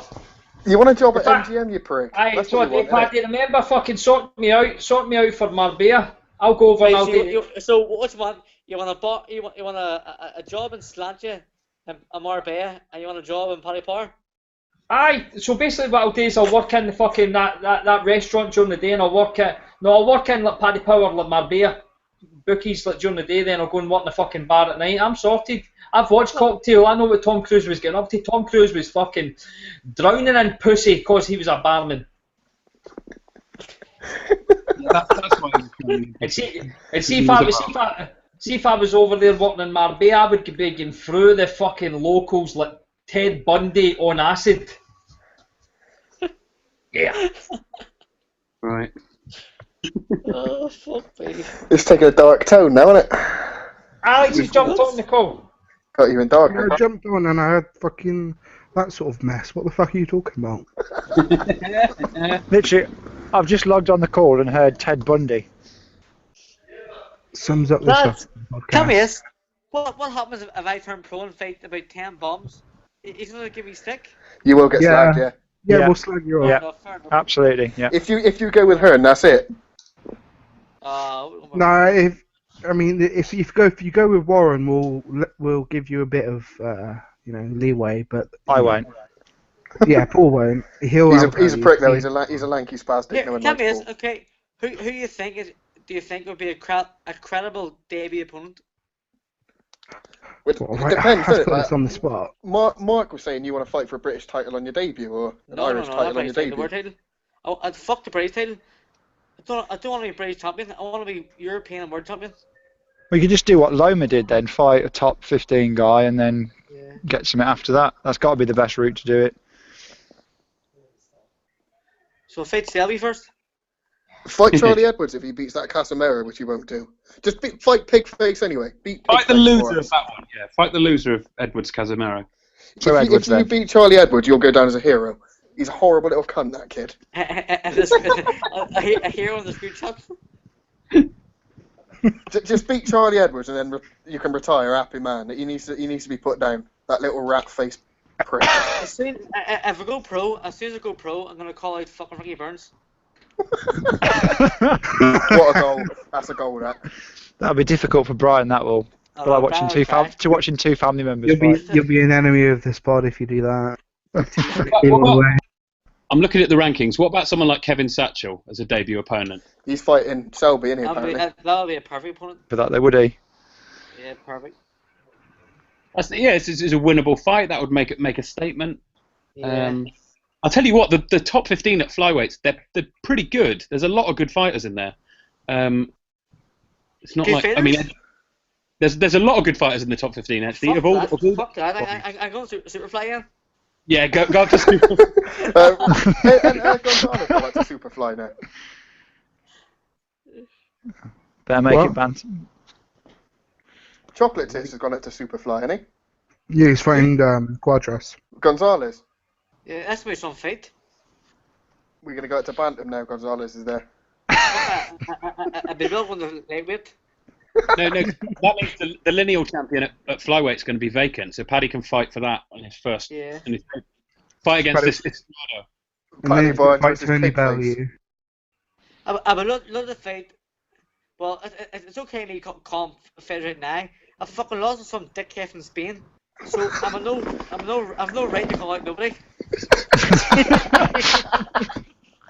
Yeah, you're getting the Smith Brothers mentality now. You beat no cunt, yet you're calling everyone out. Seriously, I'm an embarrassment to Boston. I lost money betting on that fucking Spaniard after he beat you. I feel worse than Prince Patel. I bet money on that Spaniard off the back of him beating you into the next round, and then he got fucking spanked by Martinez. So I'm fucking losing. He didn't get spanked. That was a close fight with him. It was close, to be fair. We're still raging about losing that. Alex, did you see Fowler's opponent went out in the quarterfinals today? Yeah, fucking that. Yes, he didn't even get a medal. Amazing. Fucking excellent. Fuck's sake. Paddy, could this games have gone any better for people who hate Anthony Fowler? Honestly. Paddy, can I ask your opinion on something? Like, you know, all the Billy British, all the annoying people, they've all been saying, oh, the draw's been really tough. as a fighter yourself, do you give a fuck about the draw, or do you just fight whoever you're drawn against and not worry about it? Well, to be honest, like, for me, I didn't really care about the draw because I believed I genuinely could beat anyone at the weight, so I didn't care. But in fairness, GB did get a tough draw. They boxed all the Kazakhs and a few other tough boys. They really did get a tough draw. If you're like people was talking at Fowler as like a genuine medal hope, if you're a medal hope, you're gonna have to beat these people at some point, isn't it? Whether you get them in the first round or the semi-final. Yeah, well, definitely 100%. You know, that's why you should never worry about the draw if you're good enough, because if you are good enough, you should be able to beat anyone. What is it like as well? Do you like specifically in the days leading up? Do you train specifically for that opponent, or do you just train as if it was any fucker? No, I have to train as if it's anyone, because amateur boxing, you're fighting different styles in different days. So, you know, you have to adapt, and amateur boxers can't adapt because it's only 3 rounds. You know what I mean? Would you prefer to go back to the old style? No, this style's far better. It suits me more. I'm glad you said that, because the fucking point scoring stuff is bollocks. I can't watch that Point shit. scoring with other bollocks. I still don't get how someone can get knocked down twice in a round and it only be a 10-9. Some of the judging's still been a bit weird. It's exactly. The judges haven't a clue. It's shit. The scoring is shit. Yeah. It should be like the pro, shouldn't it? If you go down, you should properly go down. None of the standing 8. If you go down, it should be a 10 round. Yeah. Because there's no reward for like actively hurting an opponent, going out there to try and knock your opponent down. It's a case of, well, you might risk walking onto other shots yourself. If you're not going to get a 10-8 or a 10-7, if you're knocking people down, then what's there's fuck all point in that. It's because doing it.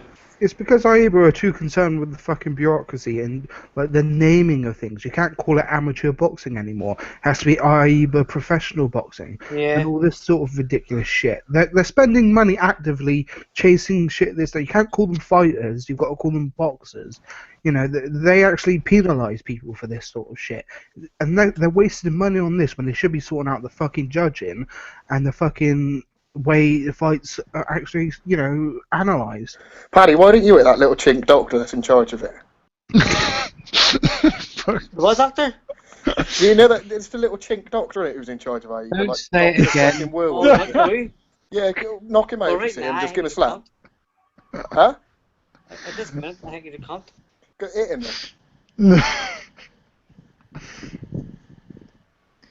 Well, on that silence. Well, we don't get no fucking Chinese listening to us. What are you worrying about? Fuck him. If you do, send us to him.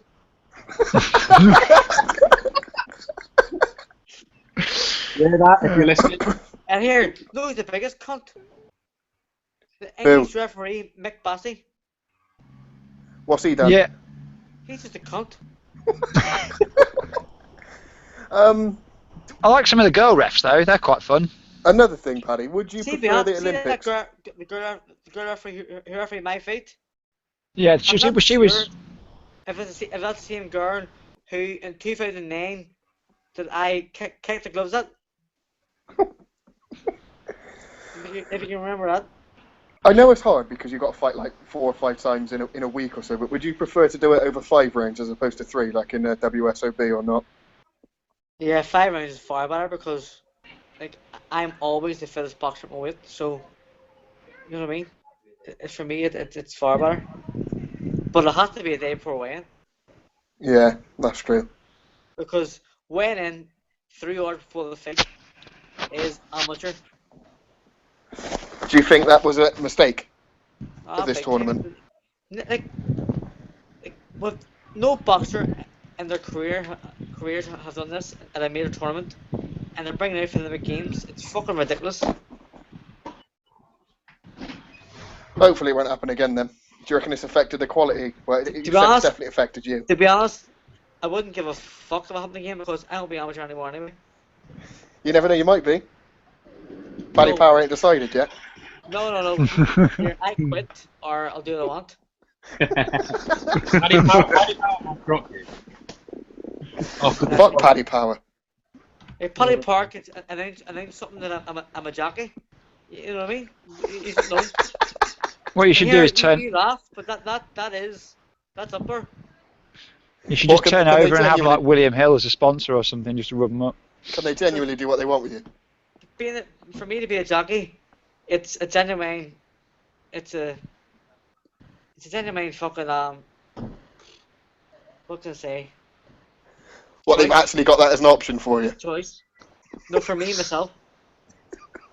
I'm seriously considering it. It's the right kind of size, I suppose. Jockey got. Doesn't respond. You can always just punch its head in. Yeah, you wouldn't need a whip. But what if like Paddy Power's like suggestion is for you to be Yusuf Mack's sparring partner? Who's sparring partner? Yusuf Mack. Oh, if they pay me enough, I'll be anybody's sparring partner. That's the spirit. But isn't he Cal Brook's sparring partner? Oh. There's a lot of fucking sausage fest going on there. What's the testing like over there? Is it strict? The drug testing and that? I haven't been tested yet. Really? Not once? You haven't been tested yet? Well, I haven't been tested yet, and you know, already got one boxer in my team he cut them. What happened with that? Because Conlon's dad, he's not part of the team, is he? Like, he didn't train with you lot, he just turned up at the airport. Is that right? Yeah, he trained with his own coach. Victor Conte. No, his coach is the president of Ireland. Boxing, Irish boxing. What was he got a pop for? Was it a steroid or was it like? Steroid, yeah. You shouldn't get banned for that, innit? No one should get banned for having a good time. What was it? Was it coke? Yeah, it was. Nah, it was heroin. That definitely should be banned for that. Then, how are you going to fight on that? Was it pure coke or was it council stuff that he bought for fucking the favelas? I think it was cheap council stuff he had. Oh, what a way to fucking get it. How long is the amateurs like? Is IB fucking pretty strict on that? Well, he got a lengthy ban. In Ireland, doping's very, very, very strict. Like, on one stage, I was tested like 4 times in the same month. Like, every single Sunday morning, I was tested last year, and every single day, every single time they tested me, it was fucking damn a hangover. I wasn't falling alcoholic. I watched that programme Love Hate, and it didn't seem as if they bothered their arse about testing drugs. Are you surprised? So do you think he's going to get a ban then? He should, definitely. It's not, okay. Teammate, okay? So he deserves a ban. See my only thing with that is, I understand like what cocaine can give you. It can be a booster, but recreational drugs, I find it really hard to like treat it the same way as like steroids. But I know that like coke can be a bit different. That can be a bit of a stimulant, but you would really need to be taking it every half an hour, and before you know it, you've got a tick down, you're fucked. So yeah, but doesn't maybe he was taking it every half an hour.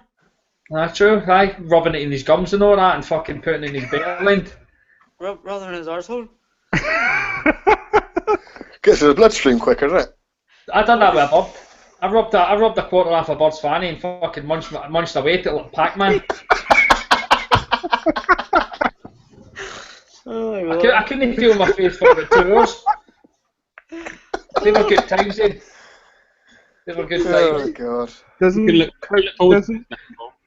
Doesn't coke like go away really quickly though in your system? 3 days? Is it not like fucking less than 3 days? So you're probably doing it on the fucking plane. He thought he was going to Ibiza, like, oh, fucking go. Okay, up the back with the air hostess, like, just get that wee into you, I'm working, just get a wee line into you, wee cow. Fucking pumping you. Paddy, what did you make of the Irish boxers being allowed to compete? Do you think that was wrong? The what? Another Irish, the fucking Russian boxers being allowed to compete. Do you reckon they should have all been banned? Nah, well, to be honest, it's not fair that the different sports we're treating and like the whole teams get 2 points for it. Like, I think it's only the athletes who were caught to get qualified, but in hindsight, the way I feel right now, I'm probably raging at the Irish boxer taking a cut beforehand. So maybe the Irish boxing team could have got a blanket ban. No. So I wouldn't have lost.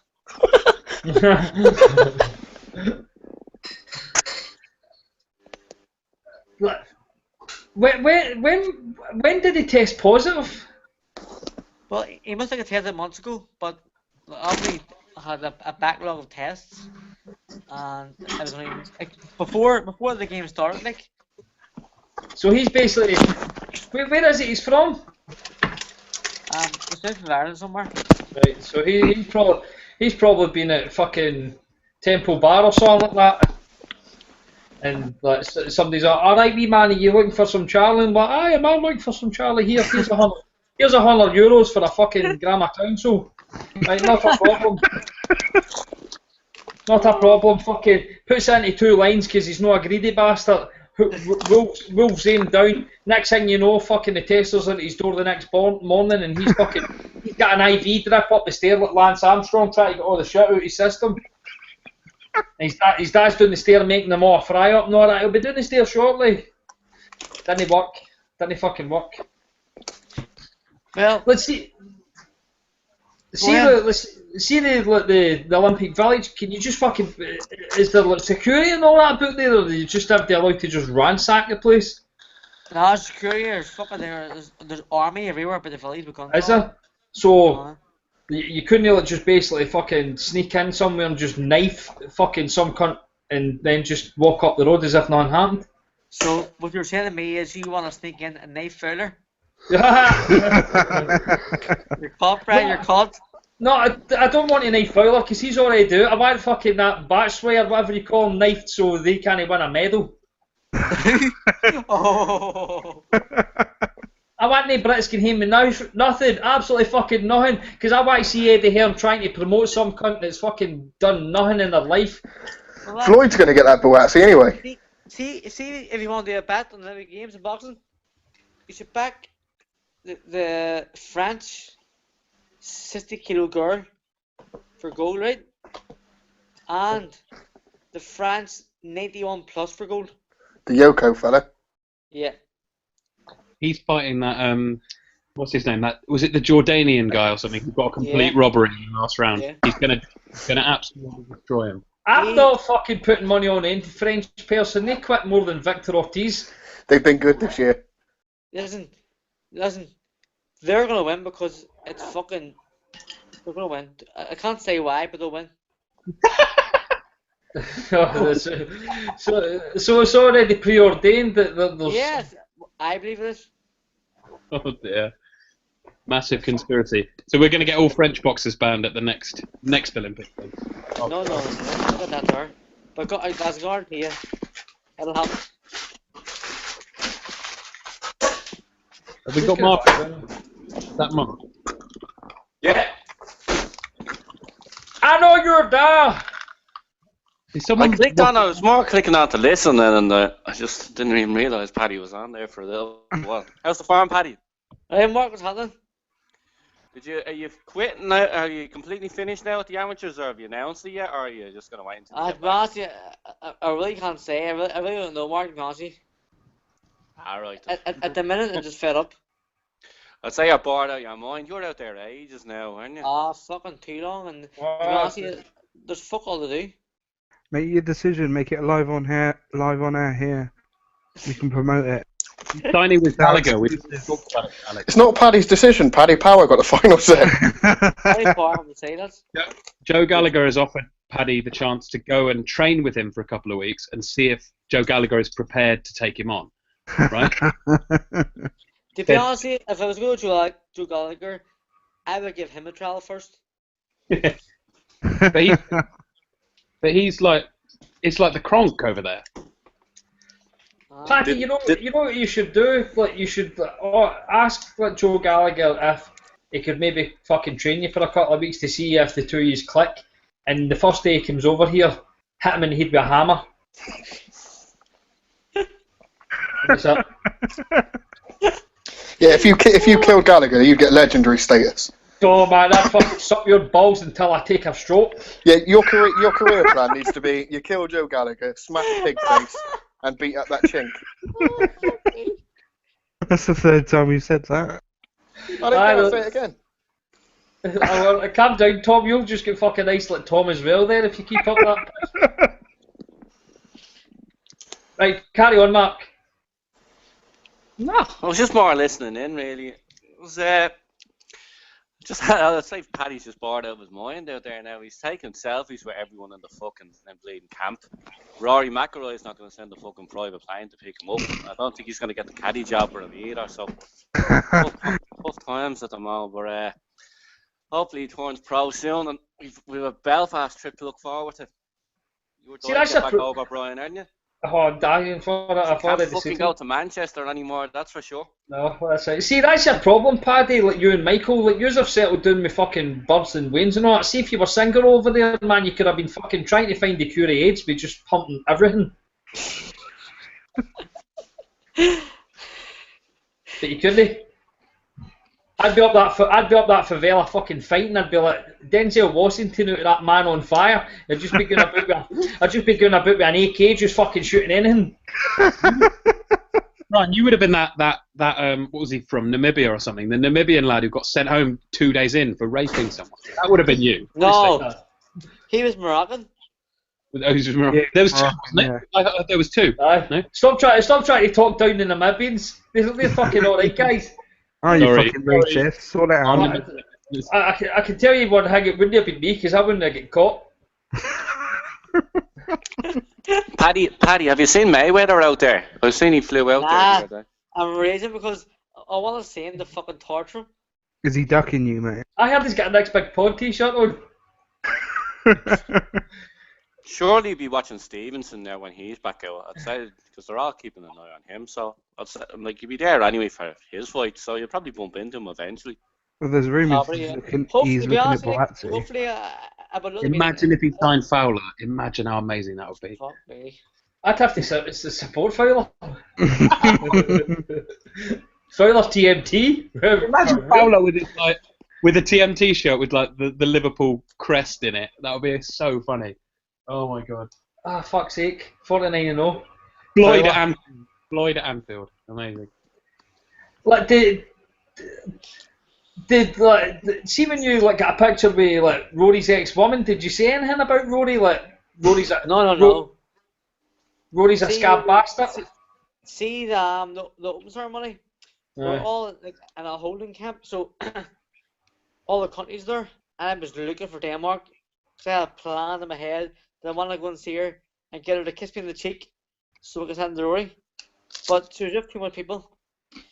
But you should have slapped her fucking finger. I should have fitted myself slapping her hole. Aye, see when you were in the holding camp, did the Israelis all start panicking? They were sitting behind us. And they were fucking swallowing their rings and all that. What's happening? Every time they walk past us, I always say Palestine at them. Free Palestine, dirty bastards. You know why I say that on here, Paddy? Shep's basically a right-wing BNP voter. Kids on as if he's like being UKIP, so it's so incredible, but he's really BNP. And he's married to He's married to a Chinese bird or a fucking Thai or fucking Japanese. They're all the same. What are they called, Carpy? Chinks. There's a chink boxing in the Olympics at the minute, actually, that Hung Shang-Shi. Who's she? Who's bloke? Little chink bloke is. I bet it's only got one island. Right, let's move on to actual questions that we've got. Have you got any questions for the two? Was Shep just holding them all? Shep, have we got questions? Yeah, I've got a few. Go on. Just want to shout out if you've got an answer. Paddy, first one for you, mate. This is from Box Rec. Would you rather have a cock for a nose or a nose for a cock? Well, that's easy. I already have a cock for a nose. Oh, fuck's sake. That's not even one of my questions, either. That was the best question we've had, to be fair. No, serious question. Alex, can you do this one? I think you've got a good theory on this. Where would Joshua be if he hadn't committed robbery against Savon in 2012? I reckon he'd be on a final eliminator for a world title. It's very progress a bit. Would he be a pay-per-view headliner yet? Yeah, I think I think he would, because they would have drummed him up enough through the sheer fact of the knockout power. They would have played off of, Mike Tyson comparisons and all that sort of shit like they have been doing. They don't need the gold medal. The gold medal boosted them up a little bit, so they get into that pay-per-view status a bit quicker. But I think he would be now, and I think he would put in for some sort of eliminator by now. It'd just be slightly delayed because he's got that. The casuals all tune in for basically a few reasons. He's big. He's a big black bastard. He knocks cunts out, and he's humble apparently. And that's about it. I mean, that's what you need. Literally everyone left the call when you were talking. Then I don't know what. It's the Chinese. Did you not hear what Alex just said? No, what did he say? He said he's a big black bastard, but that's not as bad as what Carpy just said. 50 times. There's nothing wrong with a word. Paddy's fucked off because of this. No, because he was on the phone. It chucked us all off. Yeah, I'm sure that's what happened. Yeah, I hope that's what happened. Definitely wasn't the racism filter kicking in. I meant by that he's big. The sort I knew what you meant. I think. Yeah, there's a hype behind black fighters. I think there seems to be an attraction to it, like the Mike Tyson look and. If he didn't win fucking gold, he would have moved back to where he came from, and he'd end up getting fucking killed in a drive-by after a rival gang. Well, we can hope. Right, I've got a good one. Brian, I've got a good one for you about the money team. Right. Apparently, Eddie Hearn offered J. Leon Love 35 grand to fight Rocky Fielding. How many gifts has J. Leon Love received from Floyd over the years that are worth more than that? I'm pretty sure Floyd fucking bottoms on at 100 grand. Exactly. So we're not talking purses here. We're talking just Floyd giving him like presents. Let's see the thing. Like, I don't care about what boxers earn or fuck all, but is it no? It's no something like J. Leon Love's brother died or get murdered or something like that, and he pays for all his family, like his children and all. He's the one that kind of supports his sister-in-law and her family. So whatever money he gets in, he's fucking trying to kind of support other people with. But £35,000 to come from America, like, we're not saying that J. Leon Love's like any good to you, but it comes with a name because of who he's backed by, which is Floyd Mayweather. You try to tell me that he's only worth 35 grand. Like, I mean, Eddie Hearn, like, hundreds of people posted it earlier on. He's always moaning, he's always fucking bragging that the money's over here.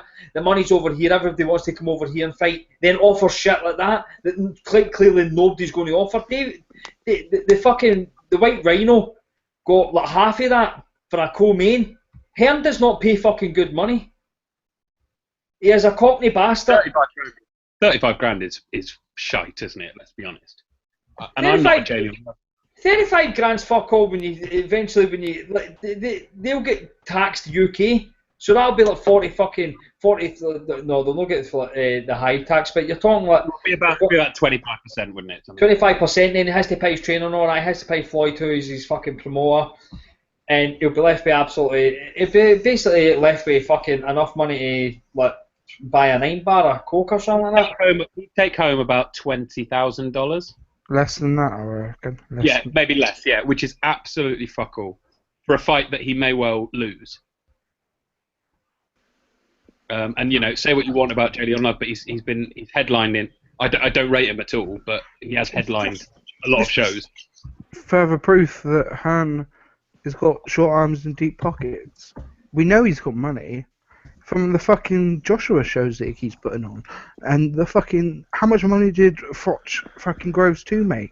It's insane how much they've probably got in a kitty somewhere that the Sky bosses have all fucking like rolling about in like Scrooge McDuck, but fucking he can't afford to pay Julian Love a little bit extra to come over for Rocky Fielding, a fight that they've been trying to drum up for months. A shit fight. Who gives a fuck about that fight? Exactly, two bang average boxers. What else can you do with Fielding, though, to be honest? Love's doing him a favour in a sense. Like, Fielding, there's nowhere else Fielding can go, really, you know? Exactly. He could rematch for brass. A winner, to be fair, the winner of that fight gets some sort of credibility, I think. That they can move on to maybe like a European sort of level belt for if Rocky won, and Jalen Love, I don't know what the equivalent would be. You know what? Maybe it would probably be the best win of either guys. Yeah. You can see it's in the interest of Fielding for Han promoting Fielding to make that fight because it's good for him. It forwards his career. So why is he paying him absolutely paltry money? It's embarrassing. Yeah, I agree. Right, next one. Let me just get it up. We had a good one. Open to anyone who wants to jump in. If Crawler beats Linares, will he fight the Zlatan and Garcia winner, which apparently will be mandated, or will Eddie or will Joe and Gallagher and Hearn come up with an excuse? Why would it be mandated when it's not Crawler that will hold the fucking WBC belt? Well, Crawler would hold the diamond belt, wouldn't he? And then they'd be required to. It would be the exact same as like Frampton or Quigg, like the start of the year with Rico. There's no obligation to fucking fight this guy. Yeah, they'll say that you have to fight this guy because he's. We've already beat the guy. We don't need to fucking fight him. We're number one. We call the shots. They dropped that diamond thing. That's not a proper belt, anyway, is it? Yeah, they'll just say we don't want it. No one will be any the wiser. Hearn said it was unification. He wouldn't lie. What I find that he'll still be unified in Hearn's eyes because he'll have the WBA belt and the ring title, so he's still unified. But that's away with him.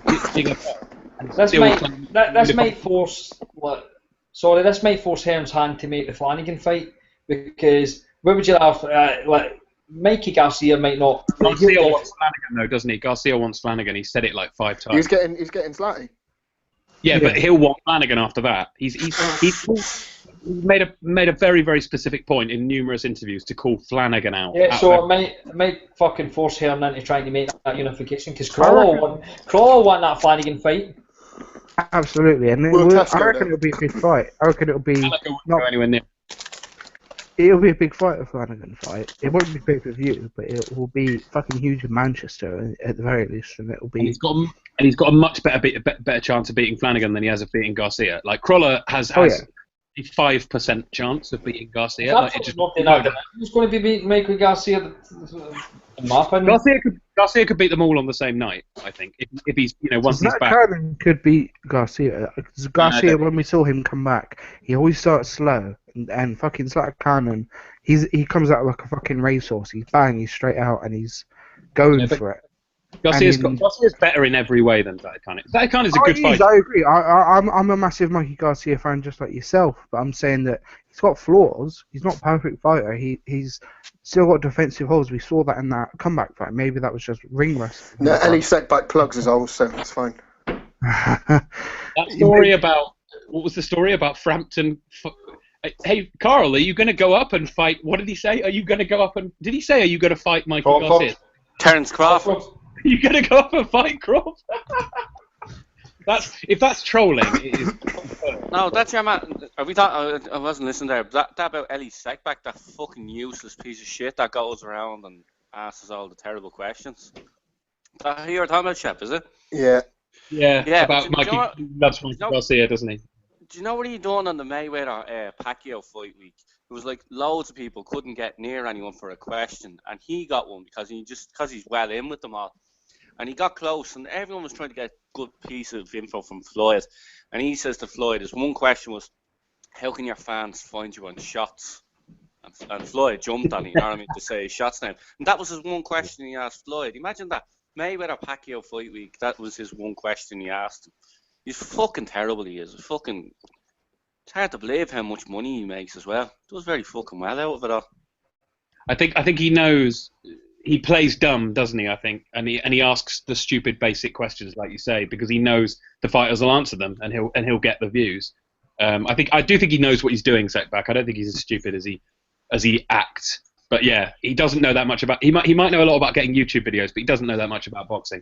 That's what I mean. When it comes to he boxing, knows the inner workings of Mikey Garcia's arse. Yeah, and he knows a bit about. He lives out there. Who's the other one he used to love? Oh, Dimitri Salita. Do you remember that? Have you seen that video? Salita. He's one of the top 3 pound for pound, and then his justification was he's 29-0. That's right, 29 wins, no losses. Anyone in Robert Garcia's gym, they get their arse rimmed by him. Simple as that. He lives there. Well, and the Jew factor, to be fair. Yeah, bloody hell, Let's you're on a not rampage. skirt around it. You're on a rampage. Black people, Jews. What next, mate? Calm down. He was all over Yuri Foreman for a while as well. Exactly. For obvious reasons. What, until his knee fell apart? Yeah, and then he probably claimed he was unlucky.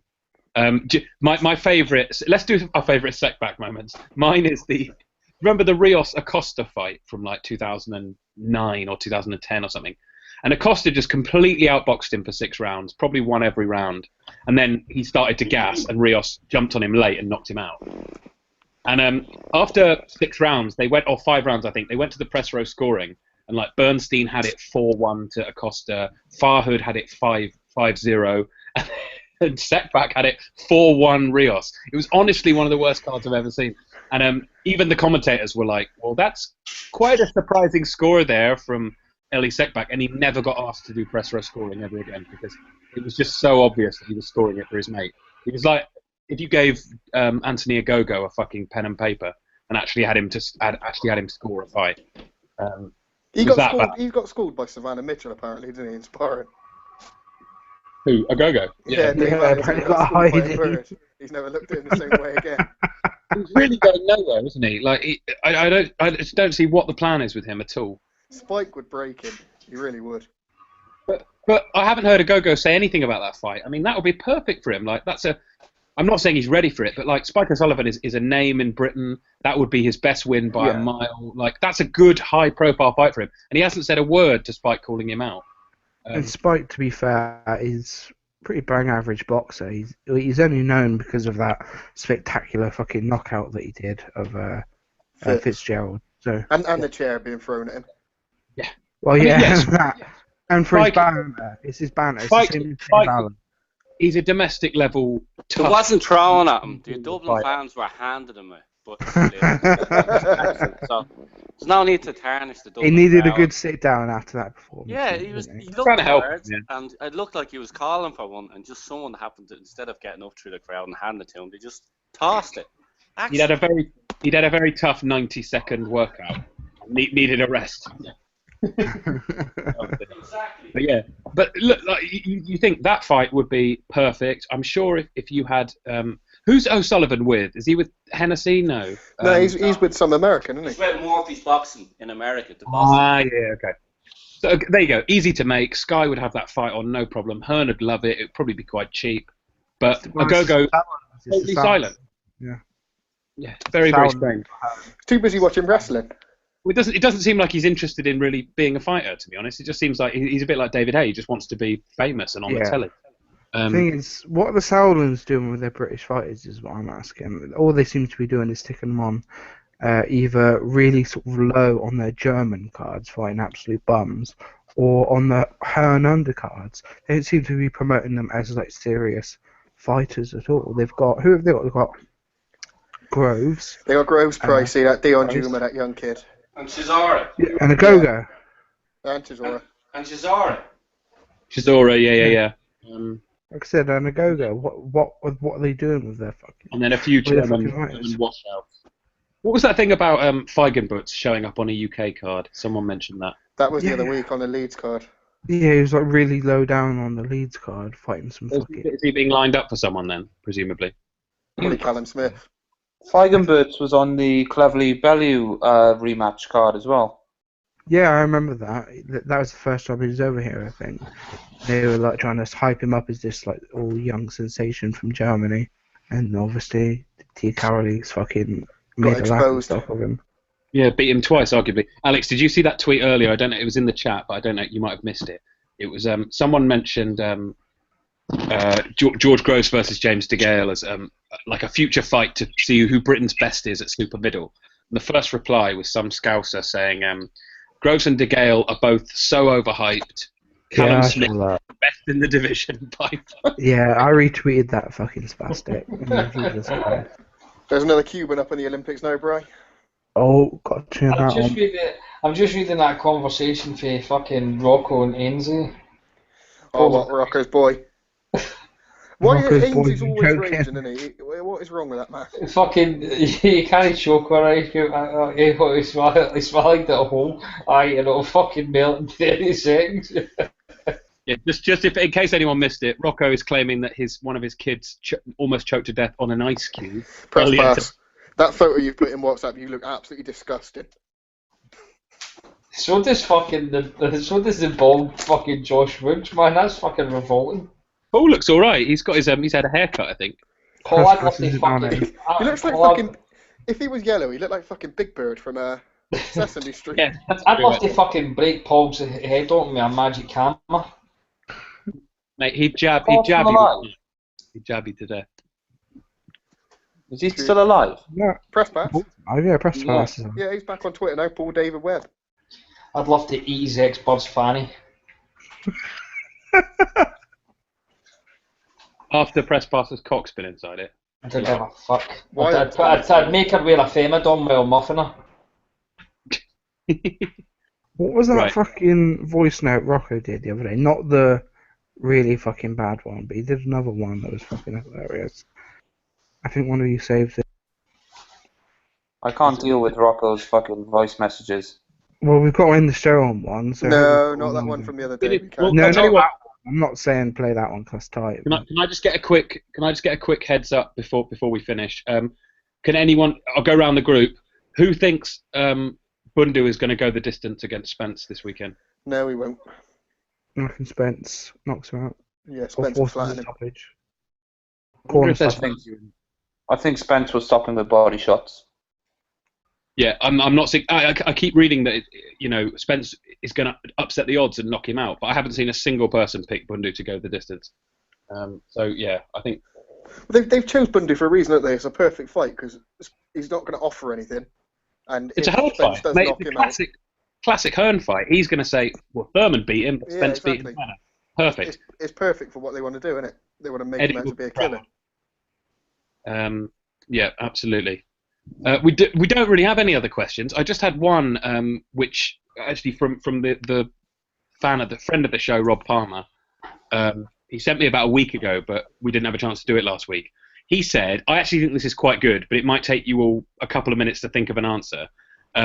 What is the most matchroom fight you can possibly make? So the fight, the title, the arena, everything. His idea was Masha Dodd versus Daniel Brizuela for the WBC International Lightweight title at the Echo Arena. So it's that sort of a fight that is just so stereotypically matchroom. My idea was something like Bellew against Rebras up at cruiserweight. I can imagine. Bellew Flores has pretty much done the job for us. Rebras has been here before, Jim. He's proven himself over the distance, Jim. Bellew Flores is about as bad as it's going to get this year. What they'll play on the fact that Flores is saying he got robbed against what's his name? Shumanov. Shumanov, and they'll say, oh, he got robbed against it was a really close fight. He's David Hay's best friend, Jim. Yeah, and they'll play off the David Hay angle. Like this is a perfect classic matchroom fight. It's the world title makes it a bit less matchroomy because they're not used to having world titles, but I've got a funny legitimately one. I've got a funny anecdote about Flores. You know James Bagg Jr. on Twitter? Yeah. He's named after Jim Bagg, who used to be like a fake columnist in the Ring magazine. Like, Oh yeah, I've read his stuff. It's fucking hilarious. yeah. And it was very funny, and it was like a ghostwriter with this fake character. BJ Flores, after the Shumanov fight, started DMing James Bagg Jr. because he thought it was Jim Bagg, and he thought it was the Ring editor. And he kept sending him messages, basically asking him to put out a series of tweets, like defending Flores. And he like drafted them for him and said, like, can you just send these? People listen to you. And I'm getting so much like abuse. And it was quite sweet in a way, but also really kind of depressing because this guy was just saying, basically, make these fans stop laughing at me. I want them to be nice to me. And everyone just kept sending him, tweeting him about how to cut off. Do you remember, what did he say in the corner? Someone said cut off the ring. His dad said you need to cut off the ring, and he went, Dad, how do I cut off the ring? How do I do that? And then a couple of weeks later, he's commentating on a fight. Pathetic. Yeah. A couple of weeks later, he's probably... Yeah, exactly. He's watching a fighter who's 10 times better than him and saying, he's got to cut the ring off, Ray. He's a fucking idiot. But he strikes me as another one who's not really interested in being a fighter. I just think he likes being on the telly. And he likes going to the club if Belly's to be believed.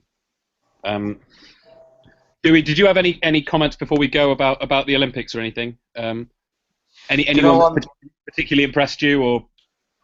Yeah, I thought Anthony Fowler was great, but you know, in that Matchroom question, I think something like Josh Warren against like Jamoy would be the perfect Matchroom fight. Jamoy, what? Dragged up a couple of weight classes. Yeah, just like the 3 weight classes. Classic. Yeah. Cotto's doing his very own Matchroom, isn't he, by bringing Gamboa up? That can't be true. I saw that. No, I refuse to accept that. I'd be staggered if that actually got made. I'm sure Gamboa would take it. He just wants a fight, doesn't he? He just wants a bit of money. But yeah. You really think Cotto cares? Well, I don't think Cotto cares. But I just can't. They'd have to make it a pay-per-view, and I think surely even Jay-Z would know that would just be an absolute disaster on pay-per-view. Like they would lose so much money on that. But then again, I suppose he did sign a contract and promised to give Cotto, what is it, 10 million a fight, which is one of the most fucking stupid things I've ever heard. That's like Fowler walking into Matchroom tomorrow and asking for £1 million up front to sign with them. Which he would do. Has anyone read the piece with Fowler in Boxing Monthly? What's he saying? The latest one? Yeah. Or it might be the month before. Anyway, he says, no, it's definitely the latest one, actually. He says words to the effect of, I want to live the Floyd Mayweather lifestyle. And if I'm not British champion within like a year, I'll be disappointed. I want to go into shops and not have any worries about how much money I spend, and I want to do it now. And it was, try and find it if you haven't read it already. Total fucking perk. He hasn't got a single redeeming quality, Fowler. I just don't get it. Oh, and the best bit of it is when he says, sorry to interrupt, Chap, is when he says that he's never had a bad word to say about anyone, even though he trolled George Groves for about 2 years. And after Dillian White got knocked out, he posted a picture of Dillian White on the ropes, laid out with the words "chat shit, get banged." I said a bad word about there. He was giving Clev all sorts of shit as well for a little while. So that's why I don't care if he's a boxer or not. That's why I don't think, glass houses and stones and everything. If he's prepared to abuse people, then he's going to get it in return, isn't he? Well, I think the day he gets knocked out, the abuse is it's going to be like Broner Maidana, isn't it? The day he gets chinned on a UK level. Speaking of which, actually, good note to sign off on, seeing as there's nothing to preview. Maidana obviously announced retirement on. When was it? Was it on Monday? No. It was Friday, wasn't it? Last week or something? But, yeah, I think so. A few days ago. Anyone got any thoughts on Chino retiring? Favourite fight of his? Will he get in the Hall of Fame? I've seen a few people mentioning that. No. He's a great fighter to watch, wasn't he? The Ortiz fight really just opened him up, really. I think. I watched that again last week. Yeah. He's so good. The way he just made him fucking bitch quit. The first round was absolutely amazing. I mean, the pair of them. Maidana was coming off a loss going into that fight, like his first loss, and you saw how mentally tough he was. You see Ortiz, like Ortiz lost a round and then fell apart. But Ortiz was fucking really bigged up, wasn't he? Ortiz was really bigged up as this fucking next Latino hype. He was, banging cunts out. He was slick. He's fast and all this, and then he fucking quit. It was around the same time, wasn't it, that Danny Jacobs got found out, and they were both Golden Boy fighters, and it was a bit of a wake-up call, I think, to this, to Richard Schaefer, that you can't just mould the perfect fighter. They've got to actually be able to fight. And really, that Maidana fight did set the tone for pretty much the rest of Ortiz's career. I know he had the big night when he beat Berto in their first fight, but it showed us, in that Maidana fight, flashes of Ortiz at his best, but also, he was really outweighed by his worst traits as well. Yeah, that really confuses me. I mean, I know we're talking about Maidana, but on the Ortiz thing, the Ortiz-Berto fight is one of my favourite fights of the past, 10 years, I'd say easily. It's up there at the top, and I think I'm just confused why Ortiz performed so well and he didn't bitch quit when he got those. He got knocked on his ass. He got battered about at times, and I'm surprised he didn't quit when we've seen him quit so many other times. When his head was on it, and it probably only was ever really on it for one fight, and that was the fight. When his head was on it, he could be really, really, really good. And I think one of those nights was the Mayweather night as well. I thought he was, even though he got outboxed for, I think, 3 rounds, he gave it a massive go in that 4th round. And he had the right game plan, didn't he? Yeah, if he hadn't headbutted Mayweather, it makes you wonder how rough it would be. Mayweather definitely, I'm very sure he still would have won, but it might have been a sort of like Maidana's first fight against Mayweather. Maidana sort of took from that a similar sort of style, like real sort of pressure, make it tough, make it rough. And he made that first fight with Floyd incredibly close. I mean, most people scored it.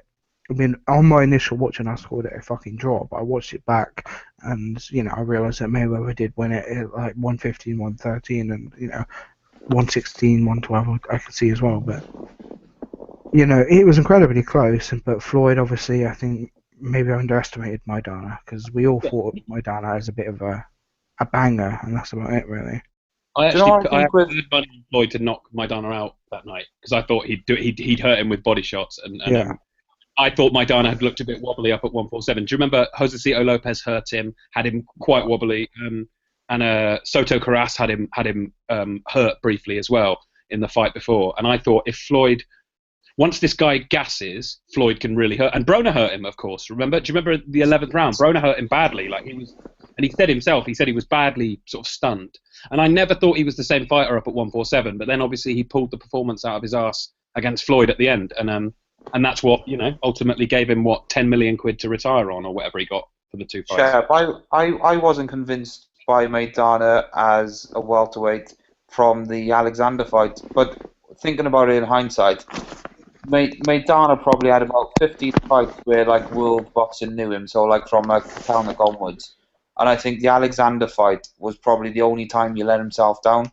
So to have 14 or 15 other solid and a good run of form, even though he obviously lost to Mayweather twice, I think it's a bit of a mark of Maidana as a fighter that we were never really let down by him. Even when he got a real scare against Morales, I think there was even though he could be a bit of a dirty bastard as well, there was always an honesty about Maidana where he did, always leave it in there. Yeah, and I think the important thing, he could be dirty, but he would, if the other fighter fouled him back, he'd never complain about it. Do you know what I mean? He wasn't a hypocrite in that sense. And I think I'll always remember what Garcia said when he first signed him, which was that he couldn't believe how basic his preparation was up until he signed with Garcia in 2012, I think it was. But for the 5 years, I think what was the one you just mentioned? The Alexander fight. That was his last fight with his old trainer. And apparently, all he was doing was he sparred with local kids. He wasn't even getting proper sparring partners in. And then he was just running to sort of cut a bit of weight off, and that was it. And he got as far as he got, despite openly not being that big a fan of boxing. I know he doesn't watch it much at home, and he's not really that into the sport. And and not really having a professional training regime compared to the other welterweights at the time. And you imagine the sort of preparation Ortiz would have had with his amateur background and stuff. And Maidana just went in and beat him with his will. And that's all. I always think that's one of the most impressive ways you can win in boxing is when you just you mentally break the other guy. And that's, to me, that's as impressive as a big knockout or a big one punch finish. And I'll never forget. Sorry, dude. Just one more thing. Kellerman, I find, tends to jump to conclusions and draw these really wide-ranging conclusions after usually too early in a fighter's career. I can remember him saying some crazy stuff about Andre Ward about 4 or 5 years ago, and comparing Crawford to Pernell Whitaker every second round or whatever it is. And but he made a comment after the Ortiz fight where he said, I think we've just seen a moment that will ultimately define Ortiz's career when he was hurt, knocked down, and came up against an opponent who refused to lose, and he gave up. And I think a guy who refused to lose is a really good summary of Maidana, because it wasn't like he outboxed or outskilled his opponents, but he just refused to lose. And it was the same against Khan, it was the same against Broner, it was the same against all these other guys. And like you say, the only exception was the Alexander fight when he was just not with it at all. He could have been gone in the first round against Khan, couldn't he? I mean, that body shot was fucking lethal, and he was crippled by it, but he fucking got up and he gave Khan hell. He's an excellent fighter, and like you say, it's the will. We don't see that a lot these days, I don't think. The will and determination in fighters, we don't get a lot of those anymore, and he really showed it. It's a lot of the fucking tossers like Fowler who are in it for the money, and or you get guys who are skilled but have never really had to come through that adversity. A bit like Broner, I suppose. He'd never had to come through that sort of blood and guts war, because he'd always been so much more skillful than everyone he fought. Whereas Maidana was a guy who was never fancied to do anything, had to do it all the hard way. He travelled, he signed with some German promoter. They shipped him off to Germany to fight Kotelnik.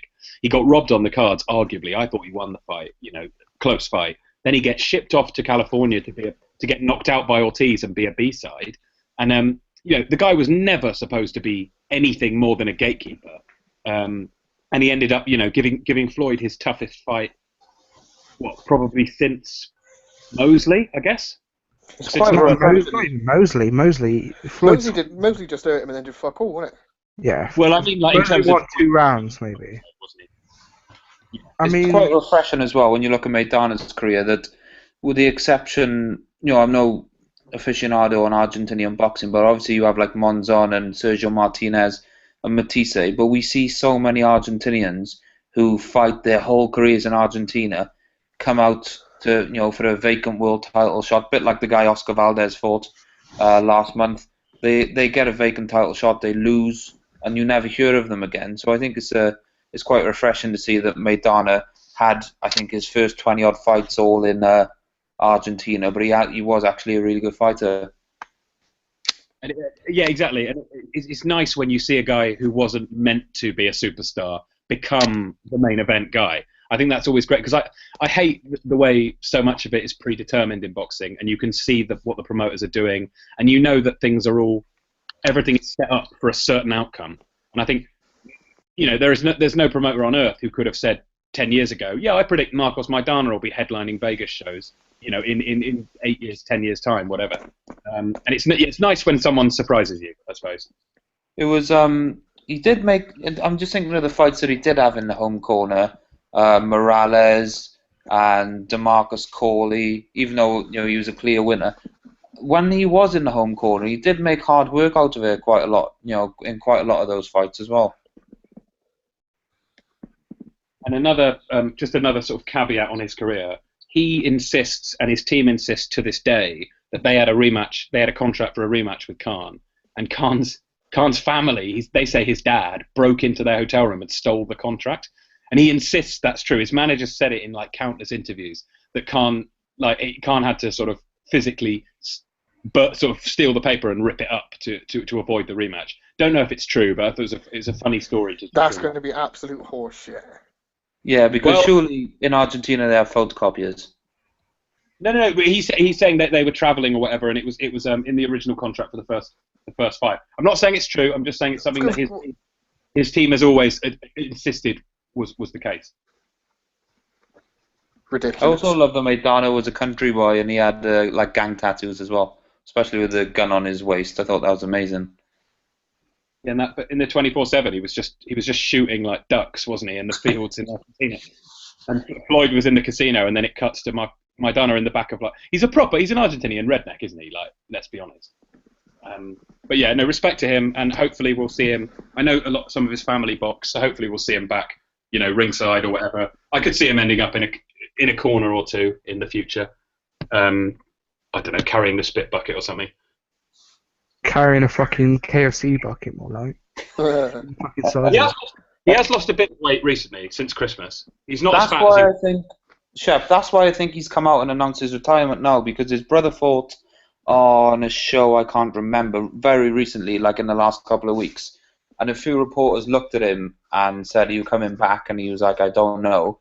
And they said, "So are you retired?" And he was like, "I don't know." So I think now that he's lost a bit of weight and he looks like he might have come back, I think he just wanted to end the speculation. Otherwise, if he hadn't lost the weight, I think we would have all just assumed he was retired anyway. Yeah, exactly, and it just goes to show how he's a straight talking guy, no nonsense, no bullshit. What does everyone think? If you've got to pick one of his fights to take on a desert island or whatever, what would you pick? I think I'd have to go Ortiz. I think personally, I'd go the Broner fight, every day. Yeah, Broner fight. I thought, that Broner fight, everything was amazing. The commentary really made the fight as well. I thought it was really well explained when Paulie Malignaggi said why he was jabbing to the stomach so much, and it was to hide that left hook.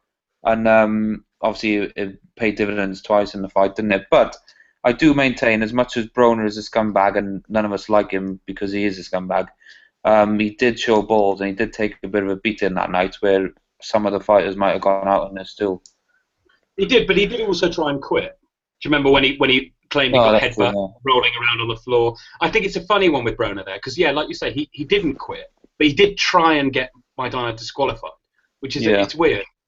Which is the same as quit, really. Yeah, I mean, I want to give him credit. I just think you would never have seen Maidana faking injury off a headbutt, would you, and rolling around on the floor, which is so popular with fans. Do you know what I love? Nut you back.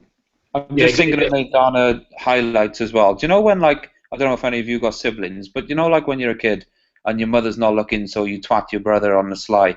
I love that he did. You accidentally hit your mother. That's what he did against Khan when he elbowed Joe Cortez in the chest, really hard as well.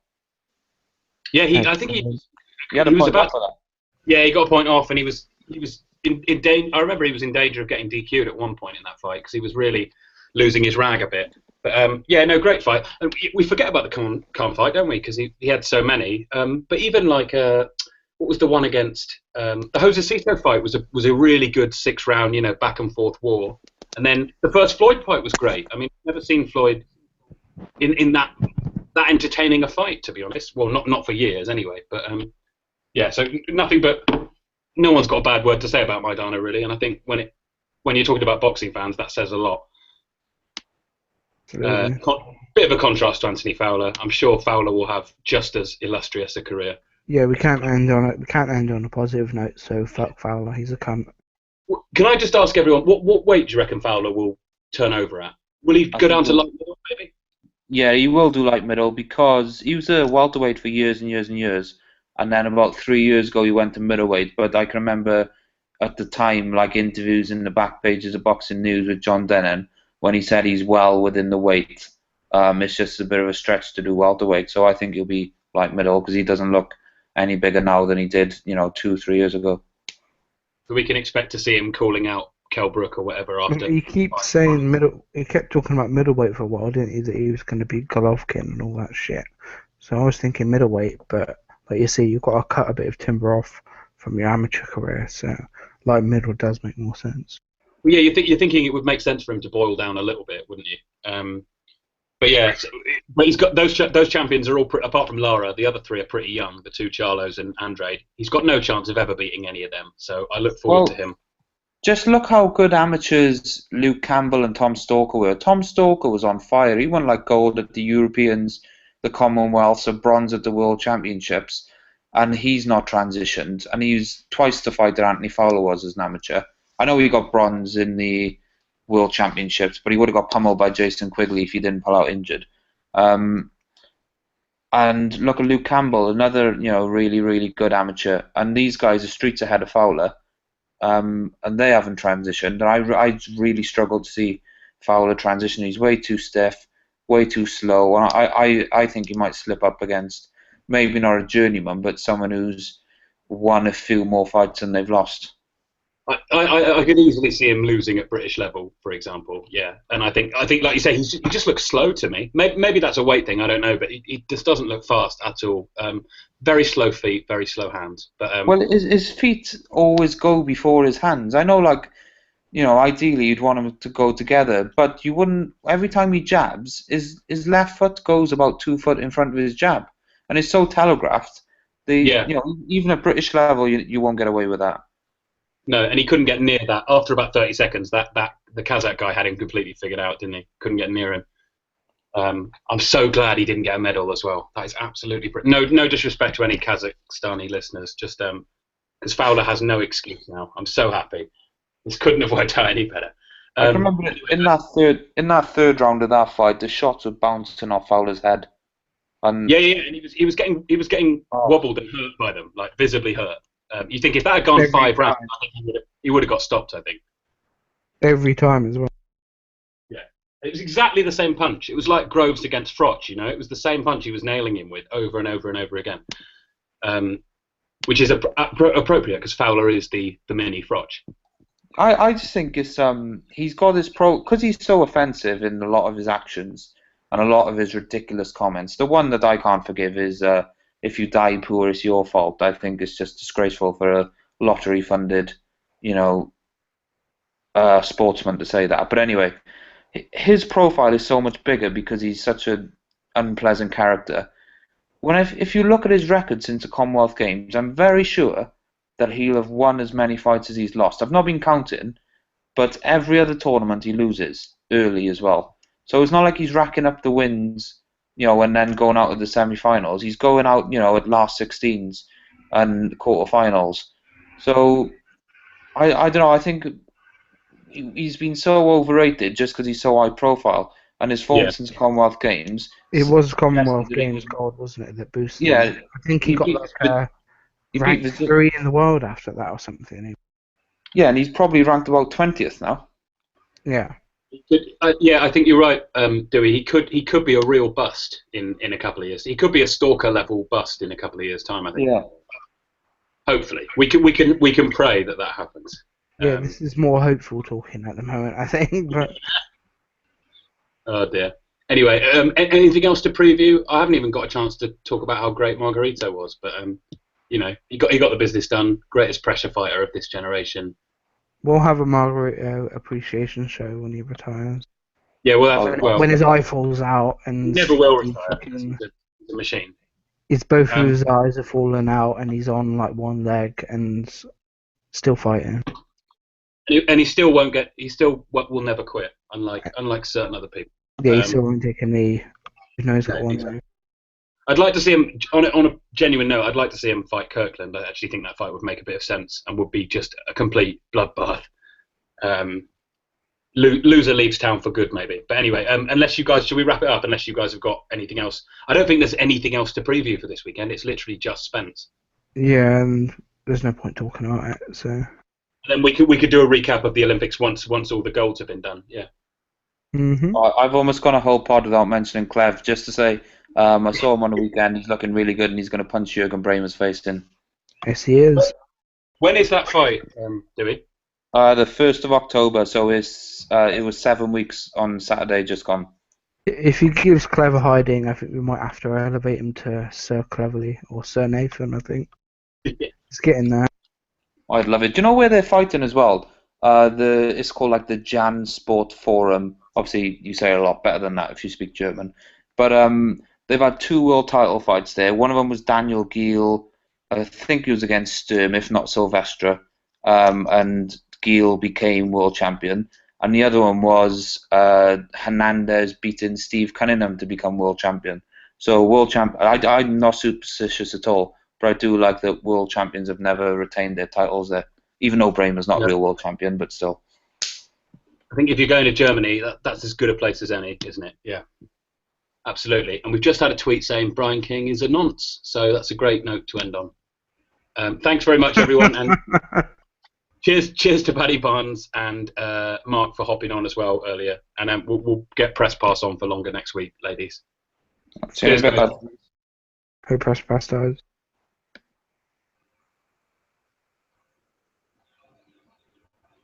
Brian, are you fucking there? You've got to shut this down.